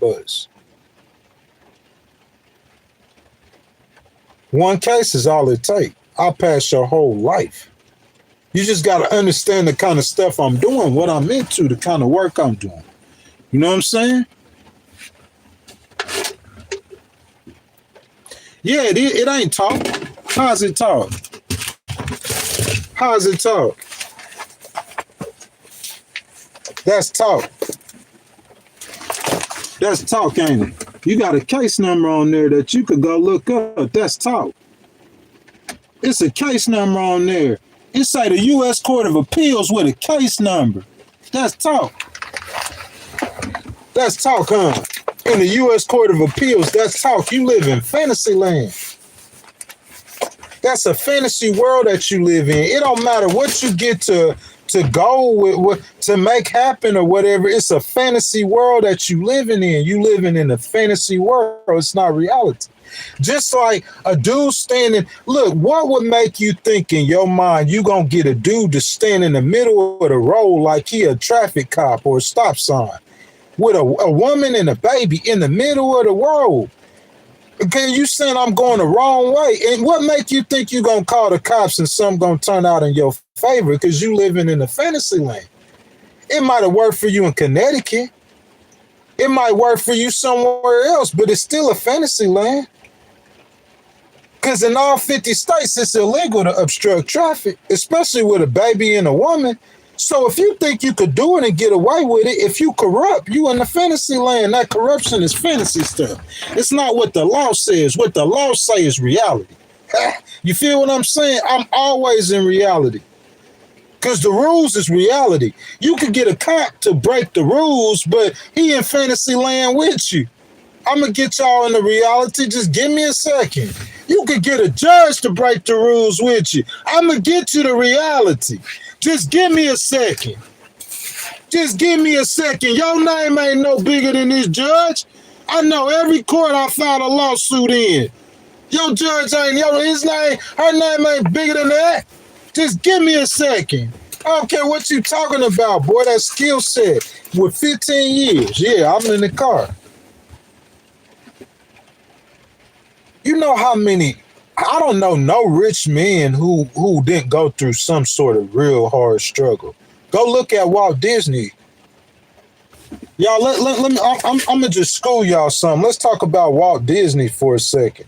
You talking about me in my car? Let's look at Walt Disney. Walt Disney. I could do this about all kind of famous people. Walt Disney.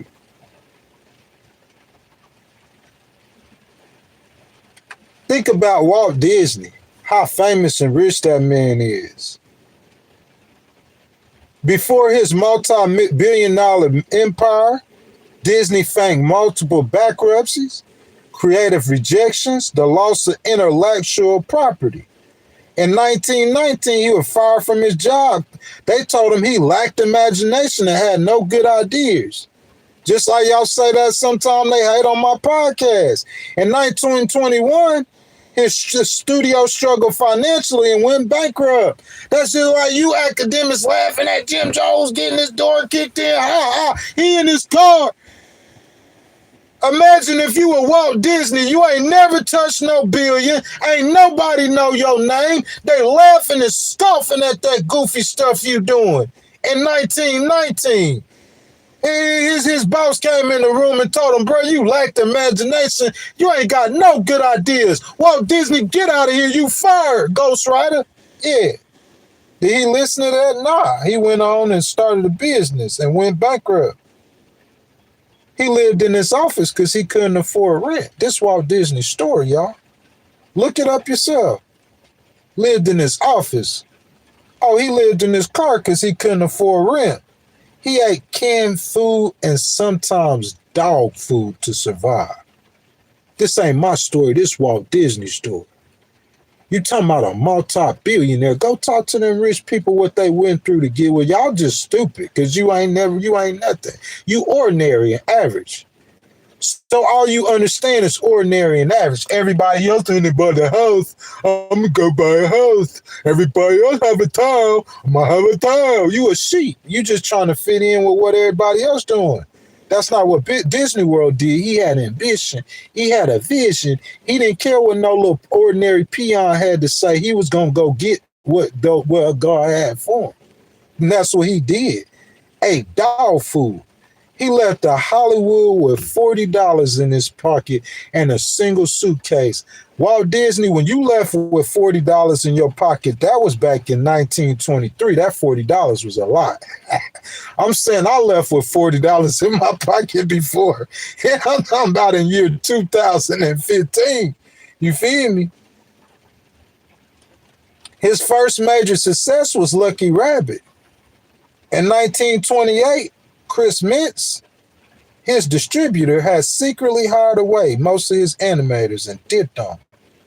He had to mortgage when he finally got to buy a house, he had to mortgage his house to finish the film. He had to sell his house to pay for his dreams. He was rejected by over 300 banks to secure funding.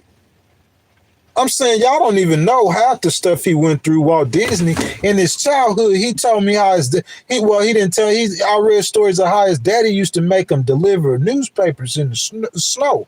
They were dirt poor. They were dirt poor. Everybody ain't got the vision. I ain't trying to get nobody. Listen, I tried to catch a girl in the middle of me trying to build something.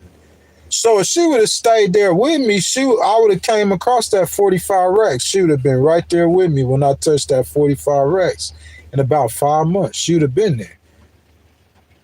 But then I end up in a situation where I was still being harassed and I had to start build and go harder in the new directions and everything.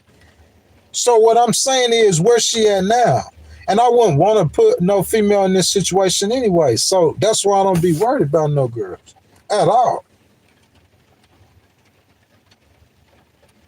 I'm just telling y'all what's real.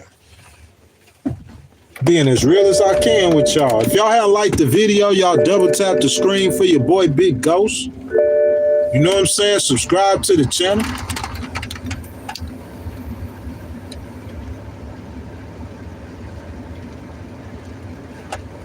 NTZ Claus, money made money, but I got that 45 rack straight out the mud. I didn't invest, I invested the minimum amount of money. I filed a lawsuit one time with pennies. Penny rolls, literally. I mailed it with penny rolls. That's the only thing I had to file it. And I ended up getting paid like 10 racks off of it. Penny rolls. Somebody said Jasmine Crockett was going to win. Well, hey, it happened the way it happened. How you know she didn't win? How you know they didn't cheat her? You don't know. You was there counting the ballots and the votes. Because I'm saying it was a lot more people in Dallas County. She only got, what, 60, 70% of the vote? Imagine if she got 70 to 80% of the vote. How you know what's going on? I don't know nothing. So if she didn't win, then oh well, but you don't know. It's funny how I got them other 3 predictions right, but not that one right. Huh. But you trust the government, though. Oh, slave house Negroes. Oh, government trusting house Negroes. That's what y'all are. I don't care if you white or black. You a house Negro. White people slaves today. You think Elon care if you white or black? He don't care what color you are. He just trying to get you on that clock. Once you hit that clock, you a slave. My homegirl in Texas, she a slave, hitting that clock 5 days a week. Tell her to be like Ghost and stop hitting that clock. I ain't hit a clock in 3 years. I don't have them problems. I don't have them stresses, ever. And you see me in the car now, just keep watching. They're going to be trying to ban me from YouTube and cut me out because they ain't going to want you to see them racks and stacks that's going to come in short order. Just keep watching.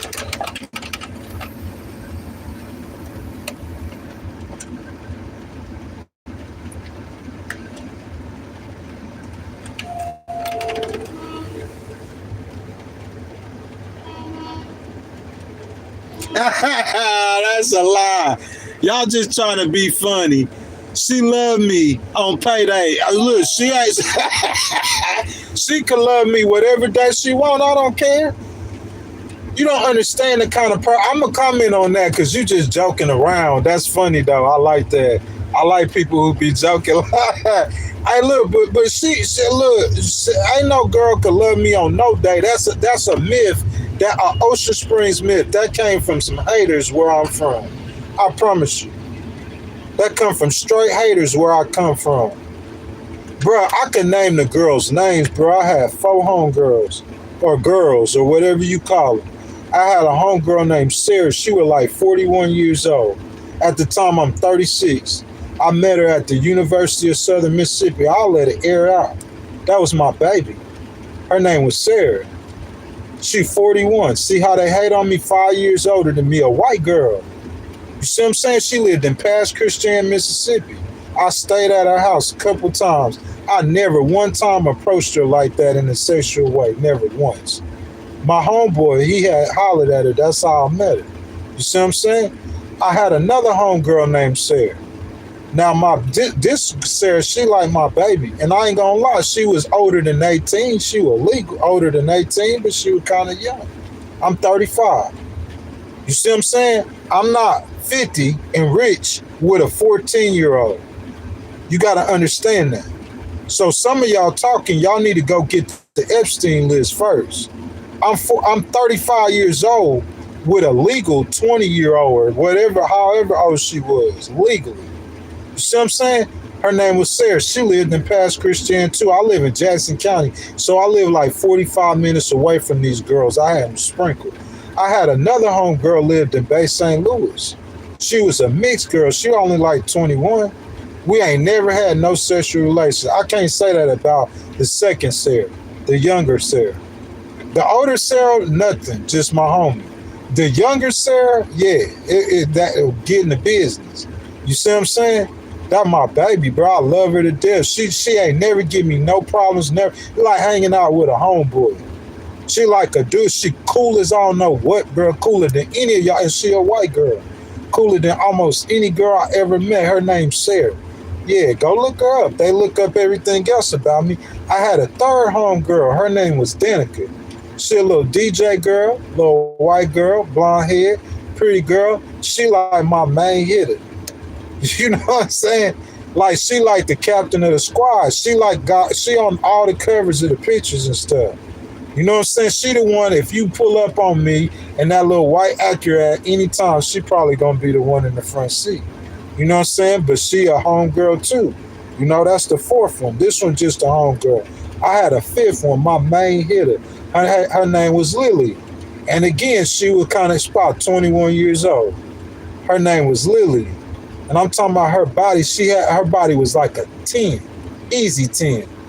I didn't care as much about her face, but she was cute and she was a sweetheart, and that was my baby. And I had 5 girls, homeboy. This me like 34, 35, 36, 37 till I was 38 at any given time. When one of them fell off, I remember I had a homegirl in Pascagoula. Her name was Heidi. She was a Hispanic. I don't care what you say. Again, I'm 34 and she legal.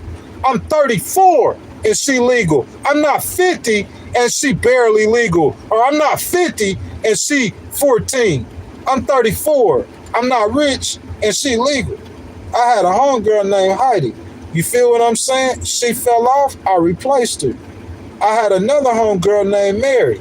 You know what I'm saying? Like Mary, it wasn't that, but I was trying to make it that. Whenever I fell her off, I put her on the team. Bro, I had 5 or 6 at one time. I had a homegirl named Tara. She was a black girl. She from Texas. I'm talking about Tara was so, bro, she like so fine, bro.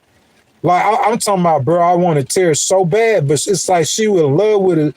Like, but she wouldn't let me cross that bridge with her for some reason. She wouldn't cross everything, bro. I'm talking about loving her. And this was from when, in 2014. So all these people hating on me, they don't know me. Talking about I gotta pay for something. I had 5 homegirls. With Danica, it wasn't even like that. She just my homie. So you could say, yeah, I had bought her some watches and purses. Who cares? She DJ'd for me in the end. That's just my homegirl. Lillian, you could say, I did buy Lillian designer bags, but Lillian was my baby. I say it publicly. Go ask her. That's why they go ask Annette what she said. That's my baby. What you talking about? You stunting. She'll tell you something in public, but let me bump into her at Walmart and turn the cameras on where she can't see. Let me bump into her at Walmart. She could try not. You could pay her to not talk to me. Boy, I'm telling you, let me start talking to her. That's my baby. Yeah, Lillian. Who else? Sarah, that was my baby. Them my girls, bro. Them my homegirls. I ain't had no girlfriend, but they always my homies. And I had 2 of them, 141, and one of them, Danica, was like 22 at that time, 23. She was young too. It was 2 of them that it was just simply platonic. It was all the way platonic. I had a homegirl was business, and like Terry came in different times, bro. I kept 5 of them on the team. I'm saying Sarah, I wasn't paying for her nothing. I'm talking about vice grip, boy. I'm talking about I'm in Spanish class, boy. I'm in Spanish class. She's sending pictures on my phone. What? Bro, I got a girl. I sent her a picture of Lillian. You know what I'm saying? I'm playing like Lillian, cosplaying. She my girl. I got one of the white girls, you know, Danica, you know, that's my little DJ girl, little pretty girl. She get all the attention. I put the little pretty girl out there. Let her get the attention. All the little other girls, the little hood scrappers, they be flocking. They see a black dude over here with this little pretty blonde haired white girl, bro. You don't understand. The girls attract girls more than any dude or anything you doing. So she attracting all the little homegirls, bro, and I just catching the strays wherever I could. That's what I was into. I had a whole gang of girls, bro. It might have been 1 girl or 2 girls. Like with Danica, I only paid for her stuff for like probably 6 months max. Not even that. I just bought her a couple of purses. I bought her, bro, that's my homegirl. I want my homegirl to like, yeah, I want my homegirl to be, yeah. I bought her. I started. She was young too. She 21. She ain't never had no experience there. I wanted her to have designer bags, designer watch, designer shoes, designer glasses. I was taking her to New Orleans, boy. Taking her to the Saints Broncos game. The first time she went to New Orleans, I took her. The first ever NFL game she went to, I took her. See, 6ix9ine, y'all could tell this story. Academics, you could tell this story. You couldn't tell this story when you was broke like me. I did it with no money. That stuff Drake saying he did, I did that with no money, boy. With no money. That's the difference. I ain't the only one who do it with no money. There's plenty of dudes. But I'm saying I'm a fat boy, big elephant dude that had 5 pretty girls on squad with no money. How I'm paying her? And I'm making $40,000 a year.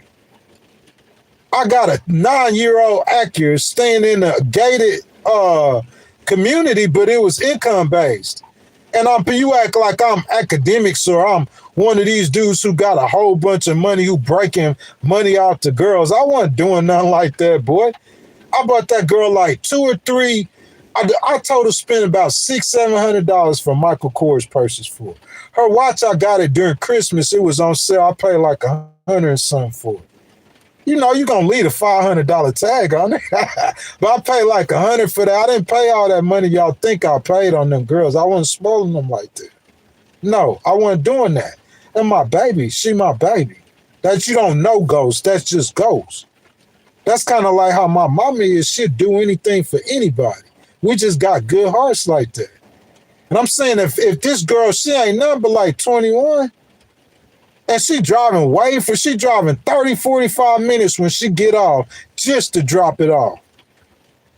I'm saying she got a home, she got a dude and everything. But I'm saying she driving 30 to 45 minutes on the regular when she get off, you know. She spend that time with the fat boy with the big elephant.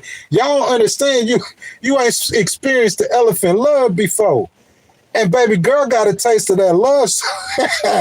So she driving for it. That ain't just because she, like, what I'm giving, I wasn't giving her nothing like that. Bro, Lillian, bro, I'm saying this my home. Bro, you go out to eat with a girl in Houston. My homeboy, we working at the little Bulldog security. So my homeboy, he trying to holler at one of the girls who sit by me. She always flirt with me. She was fun though, but I wasn't on that time. I was just up there at work. And then this girl that was beside me, she about my age and I was giving her rides. So I'm trying to holler, like, you know, I'm trying to see what's up with her. You know what I'm saying? In the end, I ghosted her. That's how that went down. That's why they call me Ghost, because I be ghosting girls. That's facts. You could try to tell the story how I look. Yeah, I'm a fat boy. But I called you a list of girls, and that don't mean nothing. I don't care what you think. I'm going to tell you what it is. It don't matter about the situation, none of that. I'm trying to tell you, Ghost ain't that. I'm different than whatever you talking. Most of these people talking about me, bro, they were nerds and got picked on in high school. That girl in Texas, the reason why I knew her, because I used to protect her, is they used to pick on her in high school. They made fun of her, and I was protecting her. And that's why her mama tolerated me hanging around her. A little white girl, 13. I met her at 21. I ain't never touched her. I ain't never tried to. Go ask her. And her mama tolerated me hanging around her because she know I was protecting her and I wasn't trying to sleep with her. I'm not the bad guy. I'm actually a good guy. Now she grow up, she hating on me.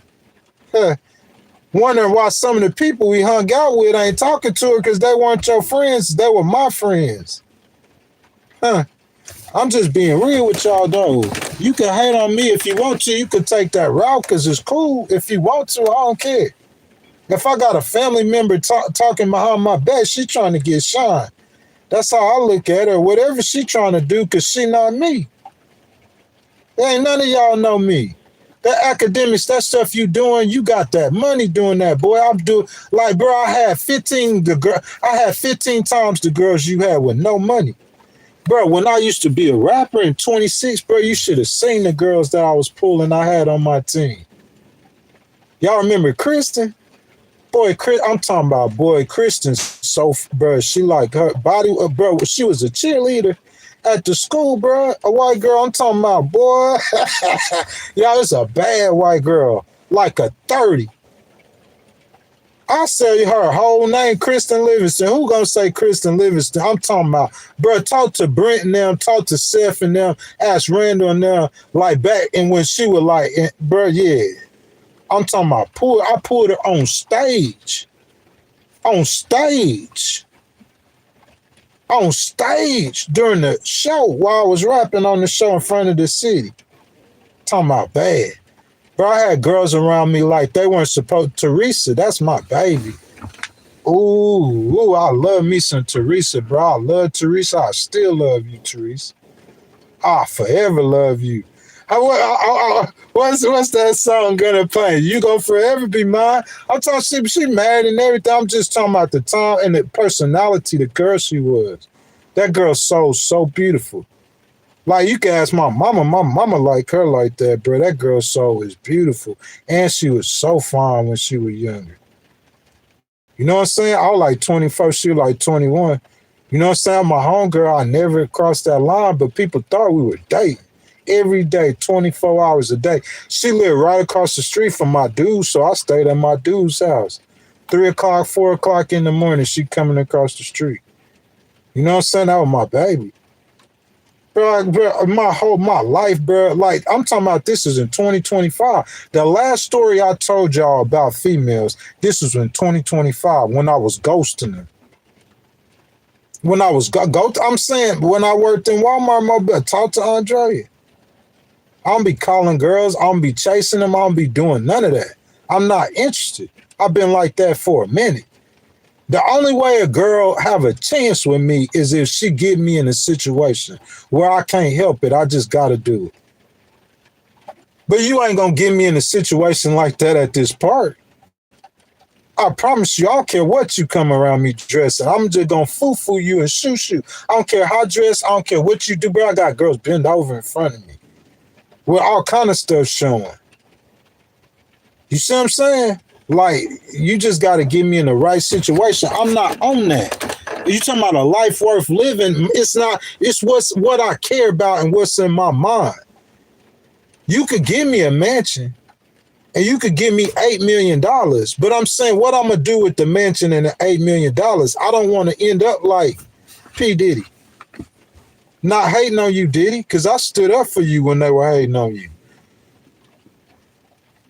I stood up for you, Diddy, and I still will when they hating on you, because I understand the business that he in. Once you get in that business to be successful, you can look at whoever, Leonardo DiCaprio, I don't care what your name is, all of them got a story. All of them got an Epstein list, Diddy list, that kind of story. That's how rich people live.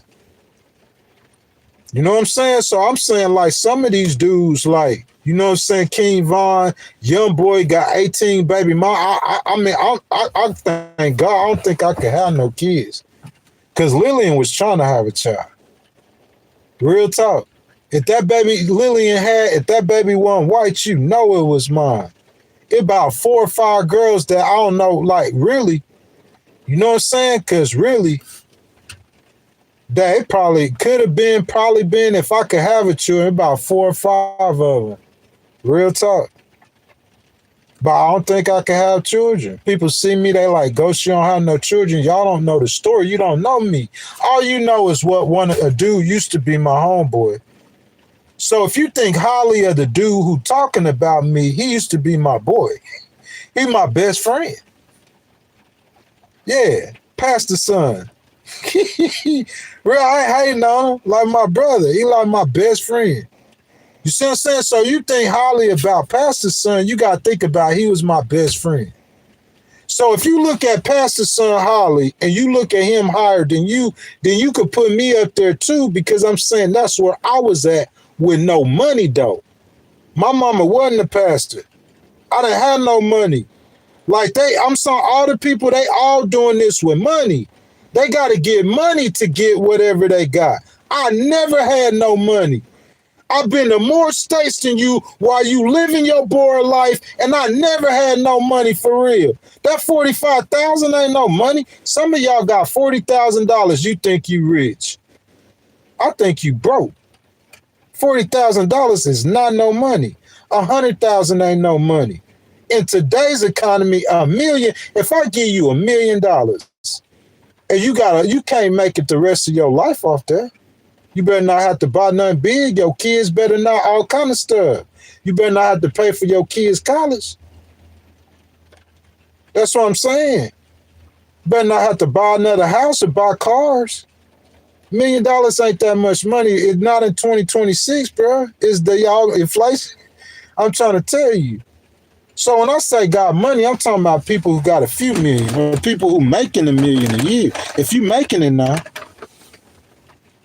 you got 40,000. That ain't no money. I ain't never had no money. I did all of this. These stories these dudes telling about girls, I could tell y'all some stories. Some stories. You know what I'm saying? I'm talking about some of the females that I ran across. I'm talking about some of them I seen them for multiple times. I had one black girl or mixed girl, whatever, Hispanic girl. I only seen her once. And her homegirl. And I'm saying this girl right here, I'm talking about she probably is the pretty, and I'm talking about, bruh, like Cardi B, she beyond that. I put that on my mama. I put that on everything I love. She's beyond that. I promise you. In my opinion, I'm talking about out of all the women in my life I've seen, she like in the top 4. And like when I seen her face, I'm talking about, bro, just like the beauty, just like, look, all the homegirls, the white girls, the this girls, they pretty girls. Like I look at Britney Spears, she a pretty girl. You know what I'm talking about? I look at Taylor Swift, she a pretty girl. Real talk, I don't care what y'all say about Taylor. Taylor cute, bro. I like her swag and everything. Let me think of some more girls. Not just white girls. Let me think of black girls. I think about my girl Ruby. Ruby Rose, you a pretty girl. It's just Ruby, she a little bit. I like Ruby attitude, man. I like girls like that. Real talk, she just, but Ruby Rose, I ain't gonna hate at all. She a pretty girl. Let me think. It's a bunch of pretty girls. I'm saying to me, Beyonce, like, she a little more than pretty. Beyonce gorgeous. It's a little difference. You know what I'm talking about? It's some girls they go to a different level of beauty. It's like that girl that you're not gonna see around the block nowhere. Like my homegirls, they pretty. Most of them. Some of them I didn't pick them for their looks. You know what I'm saying? You got 5 girls. You need different qualities in all these females. My homegirls, they pretty. You see what I'm saying? But I'm saying this kind of girl I'm talking about, it's like them kind of girls. When I was in Houston, I might have seen 3 girls like this, and I seen the most beautiful girls I ever seen in my life in Houston. I'm talking about Hispanic girls. You go to the park, it's 5, 6, 7, 8, 10 of them. Go to Austin, the city is littered in beautiful women. Littered. White, black. The black girls ain't really black. They like Hispanic kind of black girls. They like Dominican kind of black girls. I'm talking about, Houston. And it's only 3 of them in the city. And I remember all 3 that on this We the People tour, like that girl I told you in Michigan, it's very few times you see a girl. Well, I'm saying this girl I'm talking about, she was all that in 3 bags of chips. I'm talking about this girl, so I could tell you some stories, bro. Like I completely embarrassed myself. And she was just there chilling. She was just everything, real talk. She was just chilling. Whatever I was coming at her with, she was just sucking it up. She was like playing into it. Her attitude, and I was telling her that. I'm talking about all she wasn't tripping at all. Just whatever I was like, she was just chilling. And I'm talking about into her like in her head. I mean, she thinking in her mind probably, golly, bro, I'm that. That's what I am. I'm like, I'm trying to put you in my back pocket. I'm gonna keep you. Yeah, man, some gorgeous homegirls, bro. Real talk. Some gorgeous ones that I went all 10 toes with too. That's what I did. I wasn't just in the female. She gotta be pretty or some kind of motion. If she not pretty, it's a reason why. You know what I'm saying? Like, you talking about the girl I'ma marry, that's different. You know what I'm saying? She ain't gotta be like, no, I don't want no beauty queen. You know what I'm saying? Little chubby little Hispanic girl, something like that. You know, a little chubby, not too fat, but she got a little some motion about her. I like that in the girl. I wanted to have some regularness about her. You know what I'm saying? A regular girl be attractive to me if her motion right. If she talking right, her regular girl, that's more attractive to me than these just gorgeous girls I'm talking about I was into. But bro, I'm talking about drop knockdown. That's why the girls I was running with, the ugly ones were like 7s. And the pretty ones were like 8s or 9s. Or 8s. I didn't really have no 10s or no 9.5s. I did have one, that girl in Bay St. Louis, she was like a little DJ though. We called her Myra or DJ Myra or something like that. She was like a little cool girl though. I'm talking about, you go to Mississippi on the Gulf Coast and you say Shakespeare. That was like or Greg Dixon, bro. I'm telling you. The whole coast. Where I was. You just catching me in my 40s when I done got old. That mouthpiece still the same. Because I'm saying when I was in 35, bro, you saw what I did, so I'm 45. It ain't, bro, I'm trying to tell you. It's just I'm not into that. I'm a grown man. You talking about a life worth living. Little dude, he got to have like he want his little Jimmy. You know, I got to watch what I was saying. Little Jimmy, you want your Jimmy with. You know what I'm saying? So to him, if you ain't having sex, it ain't a life worth living. He don't understand celibacy. He don't understand discipline and integrity. He don't understand courage and honor. How you gonna fight a war? You know how valiant it is for a man who fighting a war to defend his country from evil? How you gonna fight a war and you thinking about sex the whole time? What you gonna do once you get out there amongst the Muslim women? Your little Jimmy, you can't control that, so you gonna go rape a Muslim woman. You can't control it. Boy, I went celibate for 4 years. And I did that in my 30s, 40s. 4 years went celibate. And I told you about the females. I told you. My 34, if you didn't know me from 34 to 38, you don't know who I am today. Because I'm saying like almost half of the women I've been with in my life, 95 to 100, happened in an 18-month period during that time. The girls that I remember in my life, if you ask me to put my list down, a 240, you know, a bunch of randoms and strays, I remember like the first 5, and then all the girls I'm going to name to you are the ones I met since my 30s. Them girls in my 20s, I think about them every now and then. Most of the times they were just homegirls. And I just hit a bunch of strays. I'm saying in my 30s, I had homegirls like that was, you'd think that was my girlfriend. She might have had a boyfriend. I ain't going to call her name, make her embarrass her like that. But she might have had a boyfriend, but everybody, they thought that was my girl. And she wasn't even the main chick. She was just my main side piece. I had 2 or 3 sides, and they all was going. I'm talking about I picked the best girls. White girls, and 1 black girl, and 1 or 2 Hispanic girls. And they all white girls, gang of white girls, and they all loyal to a fault. They love me to a fault, especially that Dana, because she was so loyal. She a good friend. If that's what she was, my friend, she was the best friend. Yeah, that's what you get. That's what you get. You laughing at me, they laughing at me. Ha, ha, ha, ha, ha. He bought a girl a $300 bag. Ha, ha, ha, ha, ha. He ain't having sex with her because that's all it is about you is sex. I'm saying this a little girl. Was she 21? She got babies. She out here struggling in the apartment. I'm looking at the human side of it. This baby girl, she out here trying to make it. Then because she know that. I might not have told her directly, but she 21. That's when she first moved down here. She not from here. She by herself. I done met her little son, and I fell in love with that little dude because I want me a son. I don't care what color she is. While y'all saying I'm racist, just go back to Mississippi. They know I'm not. I don't care what color the little K was. He was a little white boy. calling me Wig. He can't say Greg, he's saying Wig. I love the little dude to death. Ask her. So what I'm gonna do? I see my little homegirl, she's struggling. Oh, okay. Help her get on her feet. Yes, I did. You call me whatever you want to. I'll do it for anybody. And I wasn't having sex with her. Yes, I did. She came to me crying. Stranger, I don't know her. So yeah, baby, you know, whatever, like, yeah. So when she got back into it and she was rolling, and I'm hanging out with her. This is my own girl. Every single day she hit my phone, or I'm hitting her.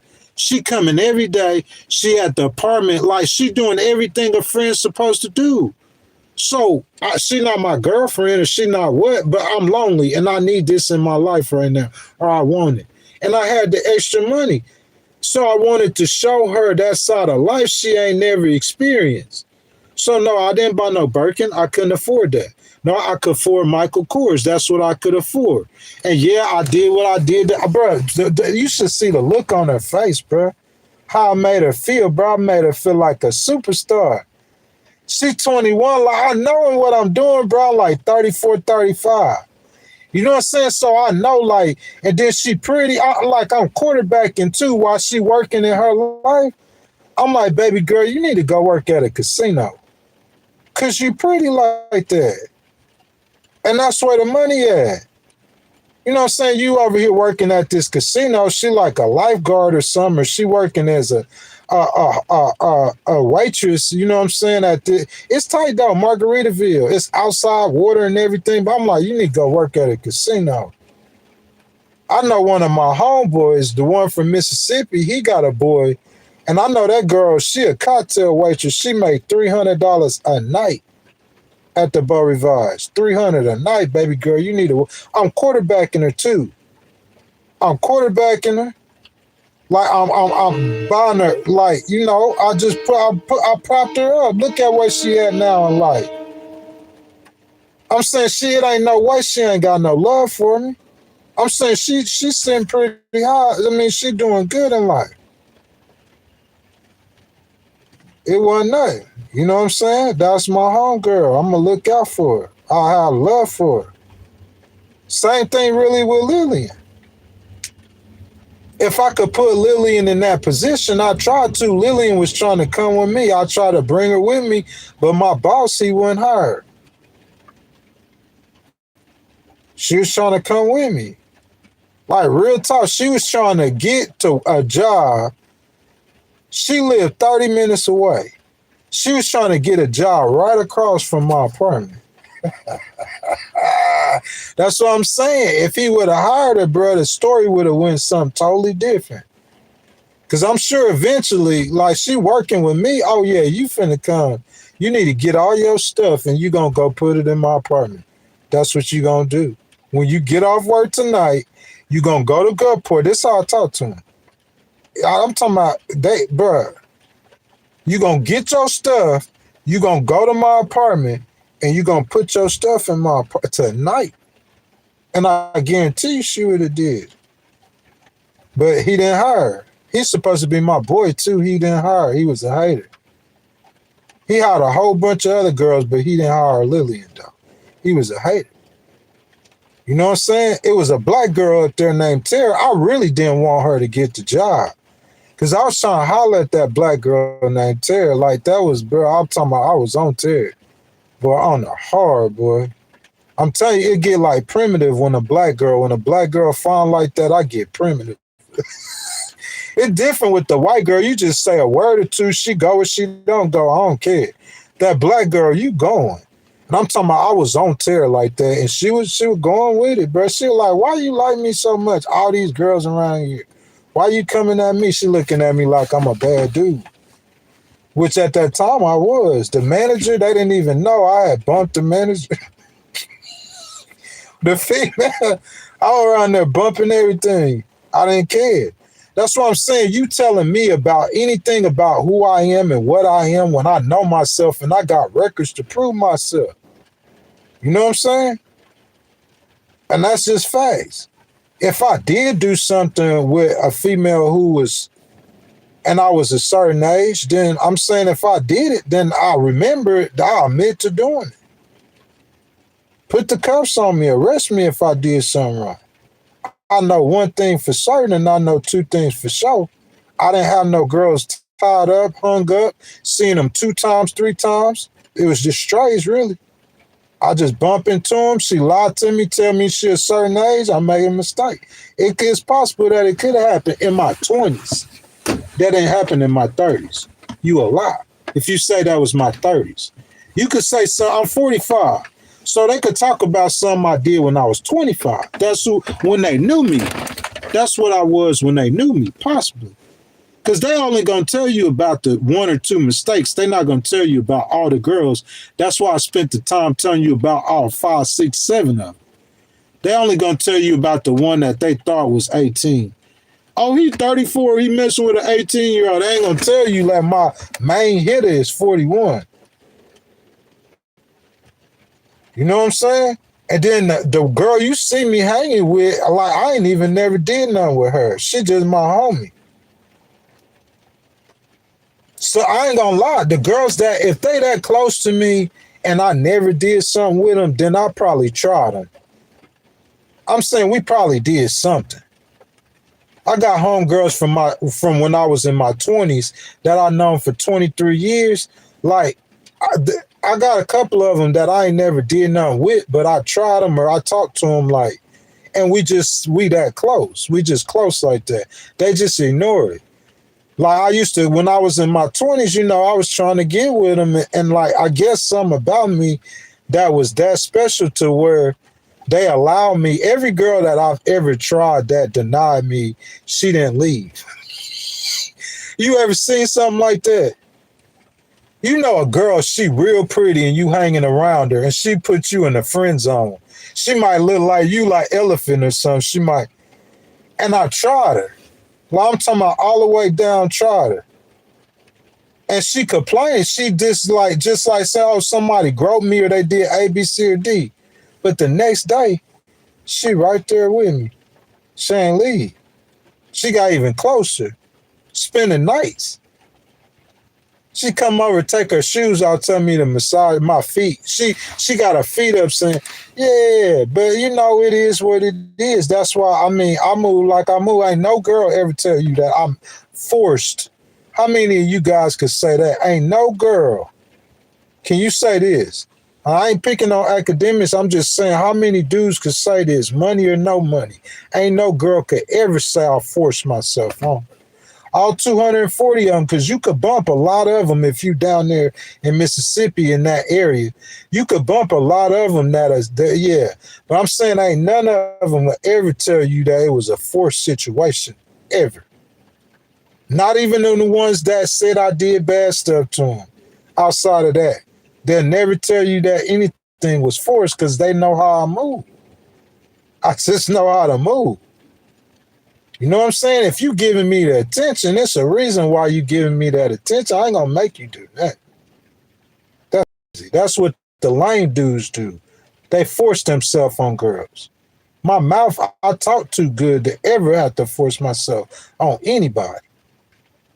The way I'm gonna get her to leave you is off the words that I'm gonna say.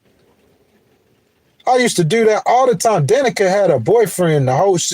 She had a dude. At first, she told me about him. She saw how I responded to that. I tried to get with her. She foo-fooed me and shoo-shooed me. She broke my heart. I ain't gonna even lie. That's my homegirl. It's been so long ago. She done moved on with her life. I don't even care. She broke my heart. So I said, okay. I moved on to the other girl. It was that. She was gone. I didn't worry about it. About come the summertime, you know what I'm saying? I was at my job. I had went to a different job, but her and her homegirl, she popped up in the parking lot. She was saying, Ghost is a bee. I was like, oh, okay, you came back.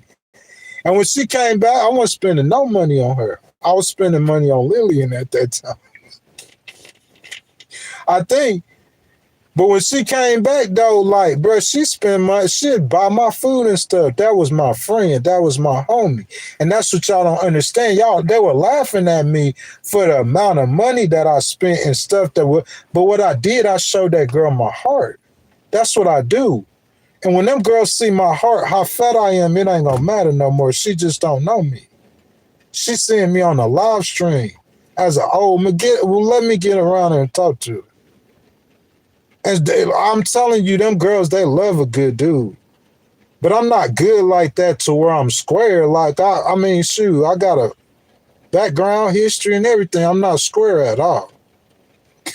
I'm just not, I'm a Christian and I'm not a criminal, so I ain't gonna commit no crimes, but I'm not square at all.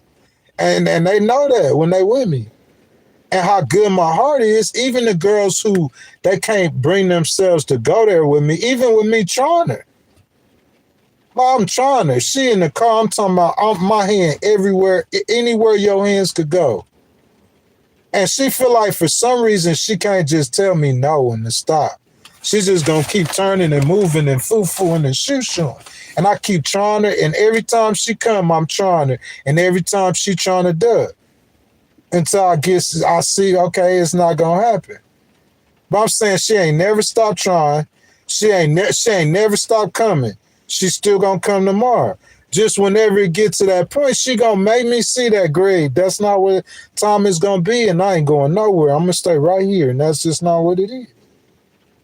You know what I'm saying? That's what happened. And once I seen that, then I go on the next girl. But you special though. So you get to stay as long as you want to. Yeah. You got, I mean, shoot, $200-$300 purse. That's just what that was. I'm saying if I can afford it and I got the money, bro, I'll do that for anybody. They'll tell you about, like, I'm tricking. That was me tricking, right? In my 30s. Tell them about my 40s. How I fed homeless people in 10, 15 states. They don't tell you about that. You talk about those bags that I got from the girls in my 30s. Boy, I spent way more money feeding homeless people than I ever spent on any female. You could put all them girls together. And I could tell you in the state of Alabama alone, I spent more money feeding homeless people in Alabama than all them girls together. Because I'm saying I had 2 jobs on the coast that, like, during the time after I became a Christian in 2018. 2 ones that I think of over a period of about a year or so, where I made a lot of money. About $1,200 or more a week. I had one at Walmart in Robert, Louisiana, and one at Walmart in Mobile, Alabama. And I'm talking about $1,200 a week or better on both jobs. And I'm talking about I'm a single man with all that extra money, and I was feeding the homeless. So if I wasn't buying the bags for a girl, I would give, like, God, give back. I believe in giving back. Probably too much. Probably should save some of the money that I gave away, and it could have bought me a house or something. Because I gave away, I fed a lot of people, bro. So all the tricking you said I did in my 30s, I just tricked for God, I guess you call that, in my 40s, because I started feeding homeless people. Real talk. Started feeding homeless in my 40s. So I passed out a lot of money too in my 40s. You know what I'm saying? Guys, if y'all hadn't liked the video, y'all double tap the screen. NT Claus, he says racist is one point of view, black, white, green, yellow. That's true. Laura says, I found you again. We come from different sizes of the political spectrum, but I just love you. Oh, that's so sweet, though. You feel me, baby? I love you too, girl. Real talk, though. You know what I'm saying? Big ghostwriter. People, they don't know that about me, though. Like, they see me that like a fat lover boy. You know what I'm saying? Like Biggie. That boy said fat, black, and ugly as ever, however. You know what I'm saying? Like, it's just his spirit, his personality. Real talk, that boy, he big fat boy, he had about 100 girls. But I seen, like, not hating on Biggie, but I seen his baby mama before he got money. That's the difference with me and these dudes. I ain't never had no money. And you see my baby mama. I bring Lillian out, bro. Bring Lillian around me. She'll have 3 baby. But for real, them girls that I like, though, bring my baby mama, Annette, my baby mama, Lillian, my baby mama. You see what I'm saying? I can't say that about Teresa, but I wanted her to be. But if I had baby mamas, the two girls that had, I'm talking about two girls that I had extensive relationships with them sexually. And I'm not trying to put them out there like that, but it's already known. It's public knowledge. It was in the public with both of them. But I'm saying, like, situations we had, that they should have got pregnant at least 10 times. Both of them. At least. The second one, it was just like, it was just whatever. Every time. Yeah, like this the 15th time in the last 3 days. You think I'm pregnant now? I don't know, baby. We gonna have to see. Maybe you are. Hope you do get pregnant. She got pregnant in the end, but it wasn't for me. It's that close. That's a baby mama. It's just God made the decision. The child came out, he wasn't mixed. That first one, that child came out mixed. It did, but she said it wasn't for me, though. But that's baby mama number one. Real talk, I got two baby mamas that's white girls. I just didn't have a baby. I guess I got lucky. Maybe I can't have no children. But I should. And you look at my baby mamas and look at any of those rappers' baby mamas before they got money. Academics, look at your girls. You got money now, and I'm talking about these girls are prettier than them girls you were dating. I ain't trying to hate on nobody. I'm just being real. The two girls I name are prettier than them girls that y'all dating. And I'm talking about I didn't have no money. With Lillian, I had a little money. That was in my 30s. You see what I'm saying? A little bit. With Danica, I'm sorry, baby. With Annette, I didn't have no money. You know what I'm saying? She would buy me Ed Hardy shirts, $100 Ed Hardy shirts. This in Mississippi. This in 2010. She paying like $1,400 rent for her apartment in Mississippi. Average rent about $500-$600. She paying $1,400. Condo. My homeboy had rode through there. We moved from there. We moved to a neighboring city. My homeboy rode through there. He told me I was doing it. That boy, he said, you on a condo? He said, you got a pretty girl, bruh. You see what I'm saying? He said you was doing it.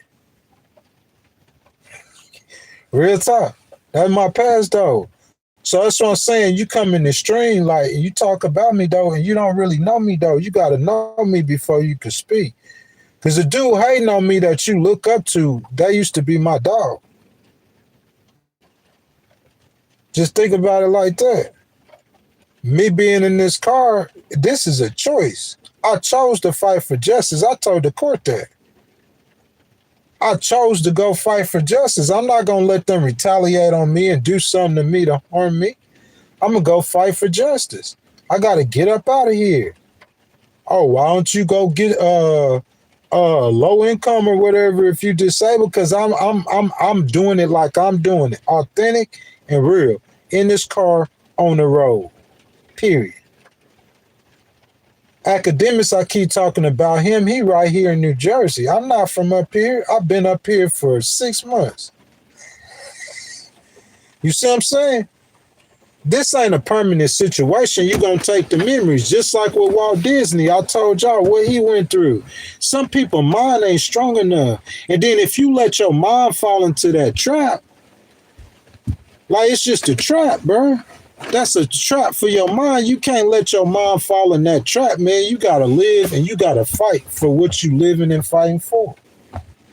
The life I live, bro. What you think Nelson Mandela? He spent 40 years in prison for the freedom and the safety of the South Africans. 40 years in prison. Are you going to say Nelson Mandela's life wasn't a life worth living? You see what I'm saying? That's what I'm trying to tell you, bro. It's so many people who've been through so many different struggles. I'm saying, what about that soldier right now that might be on the Gerald Ford, and they've been deployed for how long?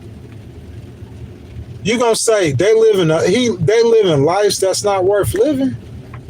That's what I'm trying to say, man. Like, people, that's how I look at it, bro. I look at it like I'm just going through a struggle. You see what I'm saying? That's how I look at it, bro. Like, I'm just going through a struggle, a temporary struggle.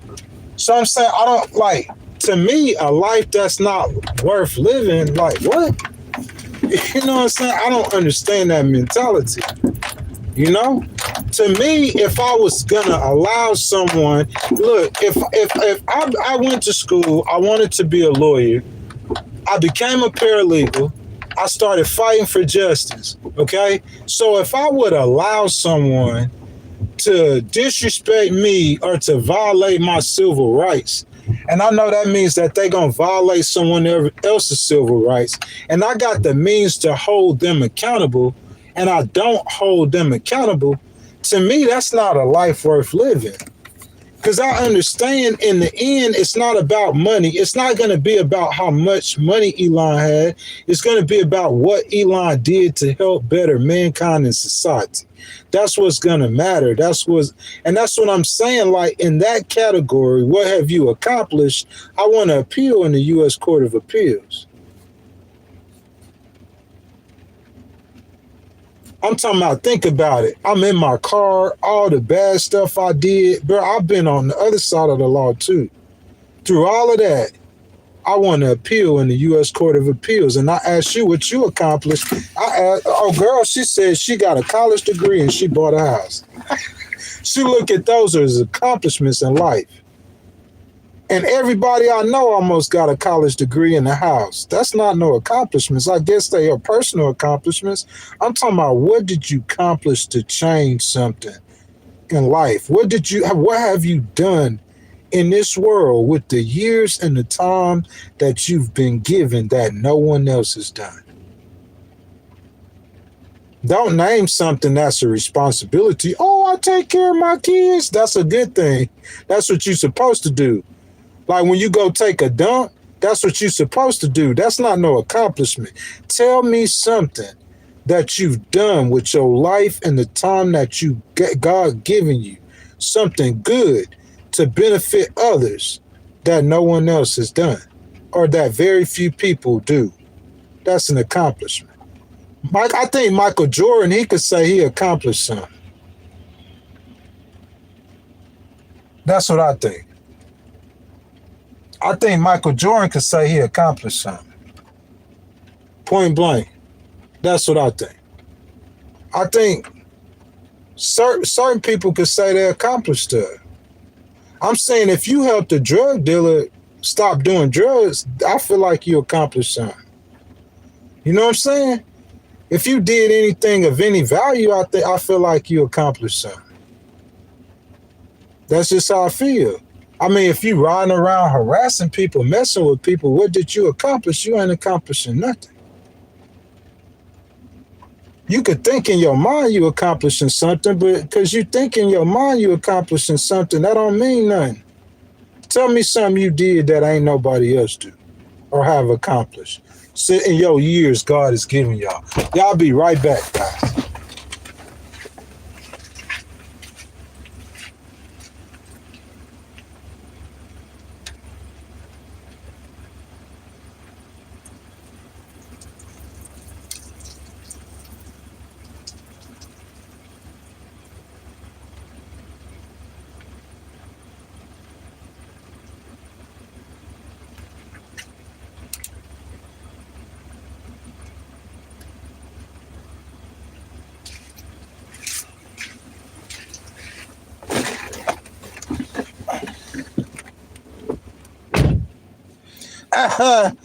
My boy said, if you go to the doctor and get a peppermint, I feel you, my boy.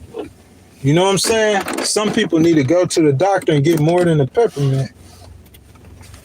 You know what I'm talking about? I'm saying, like, that's what I'm saying, NTZ Claus. What have you accomplished in life?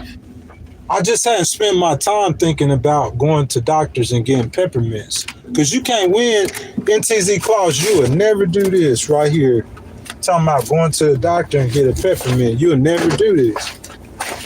You will forever, NTZ clause, be talking about another human being, and you can never accomplish something like this. Talking about going to the doctor and get a peppermint. Now, I hate on you. I'm saying, when you said that when you was in your 20s, you know what I'm saying? That's one thing. But I'm saying, me at my age right now, bro, like my mind focused. That's what I'm saying. Like, female, bro, a woman like you, I mean, if I was you, like, she just really got to be pretty and I got to be feeling you.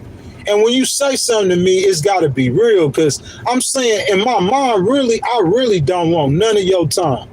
I don't care how fine you are. I don't care how pretty you are. I don't care about none of that. I don't want your time. I'm chasing greatness, bro. I'm trying to accomplish something great. I'm trying to do something great, bro. Real talk. I got people that's following me and chasing me around like right now. I promise you. Right now, it's people who watch me and follow me on a constant basis. Right now. Like, for real. I wave to them. You know what I'm saying? Like, I just look at them like this and I just wave at them. You know what I'm saying? They be trying, bro, like the people that be hating on me, that's how I get paid. That's how I'm going to get my lawsuits. Bro, they so stupid. If they had any kind of brain, you know what I'm saying? They'll make me have to get it out the mud. Just like if I got a job. Say if I went and had to go get a job. That's having to get it out the mud. I don't have to do that. I just wait for stupid people to do stupid stuff. Like dudes standing in the middle of the road. You see what I'm saying? That's a lawsuit. Easily consumed. You know what I'm saying? Y'all see how I'm going over here, right? And I'm doing it on the live stream. When I go, it's a dude in a gray chair. You can follow me anywhere you want to follow me. All that's going to happen, you finna get sued. You know what I'm saying? Because you already got an incident out here. You did, and I let you make it on purpose for a reason. So if you come mess with me the second time, I'm going to get you this time. Depending on how the police respond. If the police get you, I might leave it alone. But if the police come out here and they let you do stupid stuff, because this will be the second time you call them. I'm not going to call them. You're going to call them.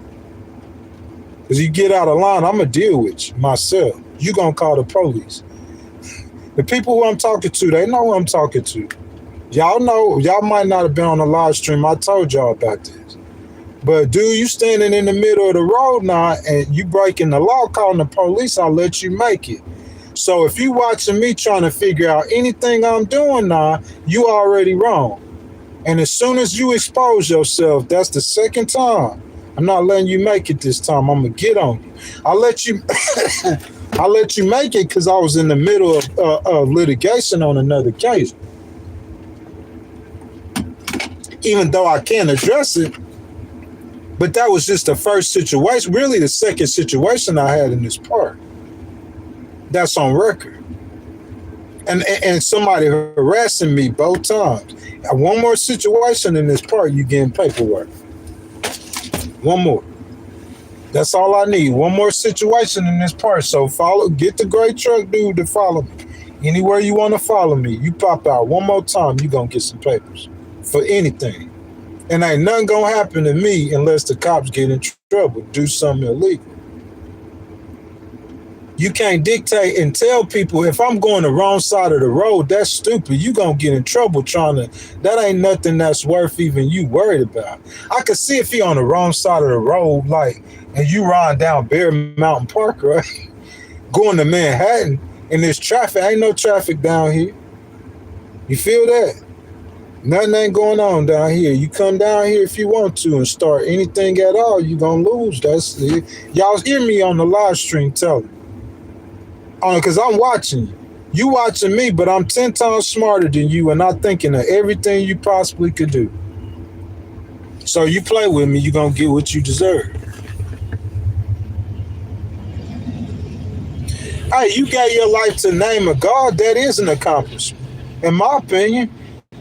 But to me, what's even a bigger accomplishment, if you could go to a man who might be a drug addict. He might be this, he might be that. He might have any kind of problems, NTZ. And if you could go to that man and you could convince him to give his life to Jesus, or to put down the drugs, or to put down the guns, or to put down the crime, excuse me, and you can convince him to change his life, that's even a double accomplishment.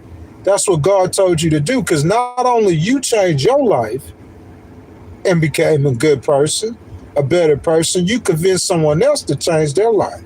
So yeah, those are accomplishments. You see what I'm saying? That's a value system.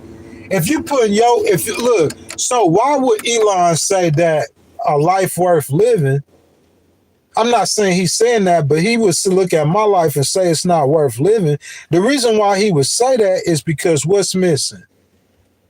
Everything missing is material or something that's not good.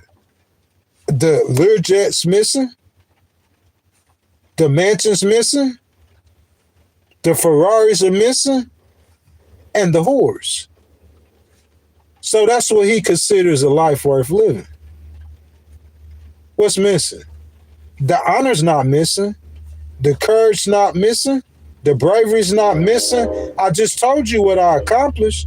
Elon accomplished a lot of stuff. It's hard for me to go against him.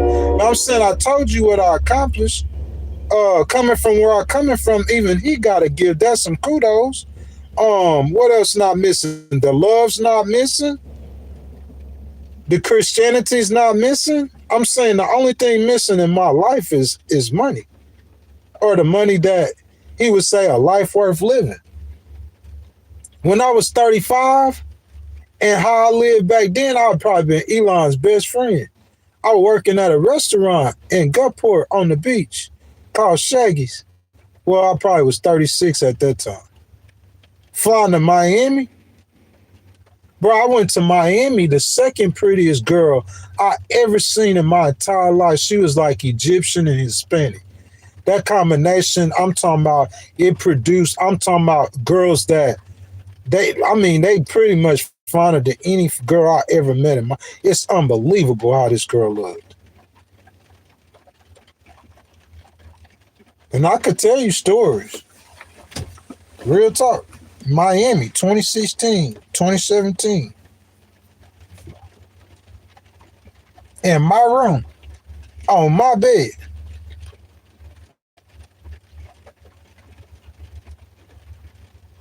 You know what I'm saying? It's just what it is. Some situations that I had that I walk away from, some situations I engage with. Just what it is. But I'm saying if he's thinking that because a female or sex is make your life worth living, that's really, you'll never be happy like that. You'll be chasing happiness the rest of your life. Maybe if you living in your 100-mile zone, we ain't talking about Elon, you living in your 100-mile zone, and you got your husband and you got a child and you happy, then that's your life worth living. But you can't judge me, though. How you judging me? That's where you messed up at when you judging me. Because I'm not judging you living 2 doors down from you, a grown man. You went and bought a house, a 2-bedroom house, 2 doors down from your mom. I'm not judging you, though. I'm saying, so don't judge me. I'm saying, bro, I'm going to touch how much you pay for that whole house. I'm going to touch it in 3 years. More, double it. He ain't going to touch it.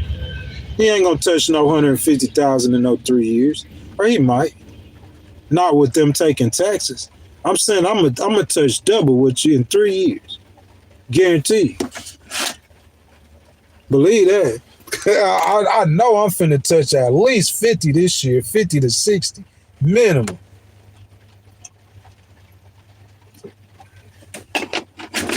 Tell them keep that energy and come around in November. You know what I'm saying? That's what I tell them.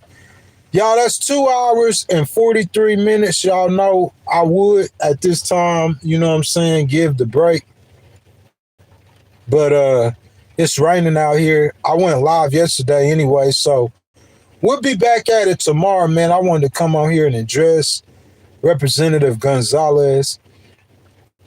I hope President Trump and Speaker Johnson, you know what I'm saying, they do the right thing, you know what I'm saying, and they separate themselves from that immorality so that won't continue to happen in our politics, you know what I'm saying?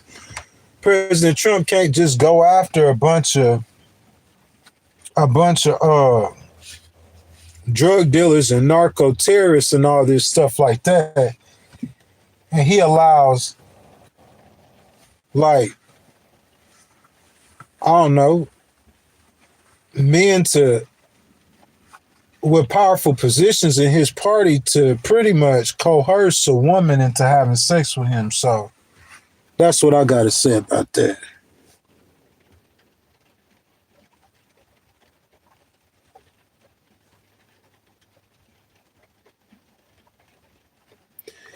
She lost confidence that she was going to win, came crashing down quick.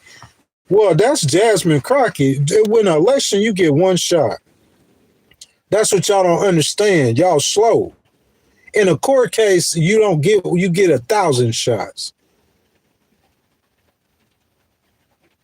It's numbers. I keep telling y'all the whole game is about numbers. I told Jasmine to win, you need 33. I told her everything. I told her nothing no political analysis would tell her. You need 2 million votes. There's 2 million people going to vote, baby, so you need at least 800,000. You need 33% of the black people, and you're right, the Democrats will win this year. More people outvote the Democrats this year. I told her everything you need. If you want to hire me to work for you, that's the chance you'll take, whether or not I got the tools to get those people out there to go vote. But you chose not to hire me, though. That's the road you chose. So she didn't get the people there to go vote. I'm trying to say, ain't no case I ever filed. I don't got no hope or nothing. I know I'm going to win it. It ain't no hope. I don't have no hope. You got to do the work. That's what you don't understand. It's like, I got to build this house.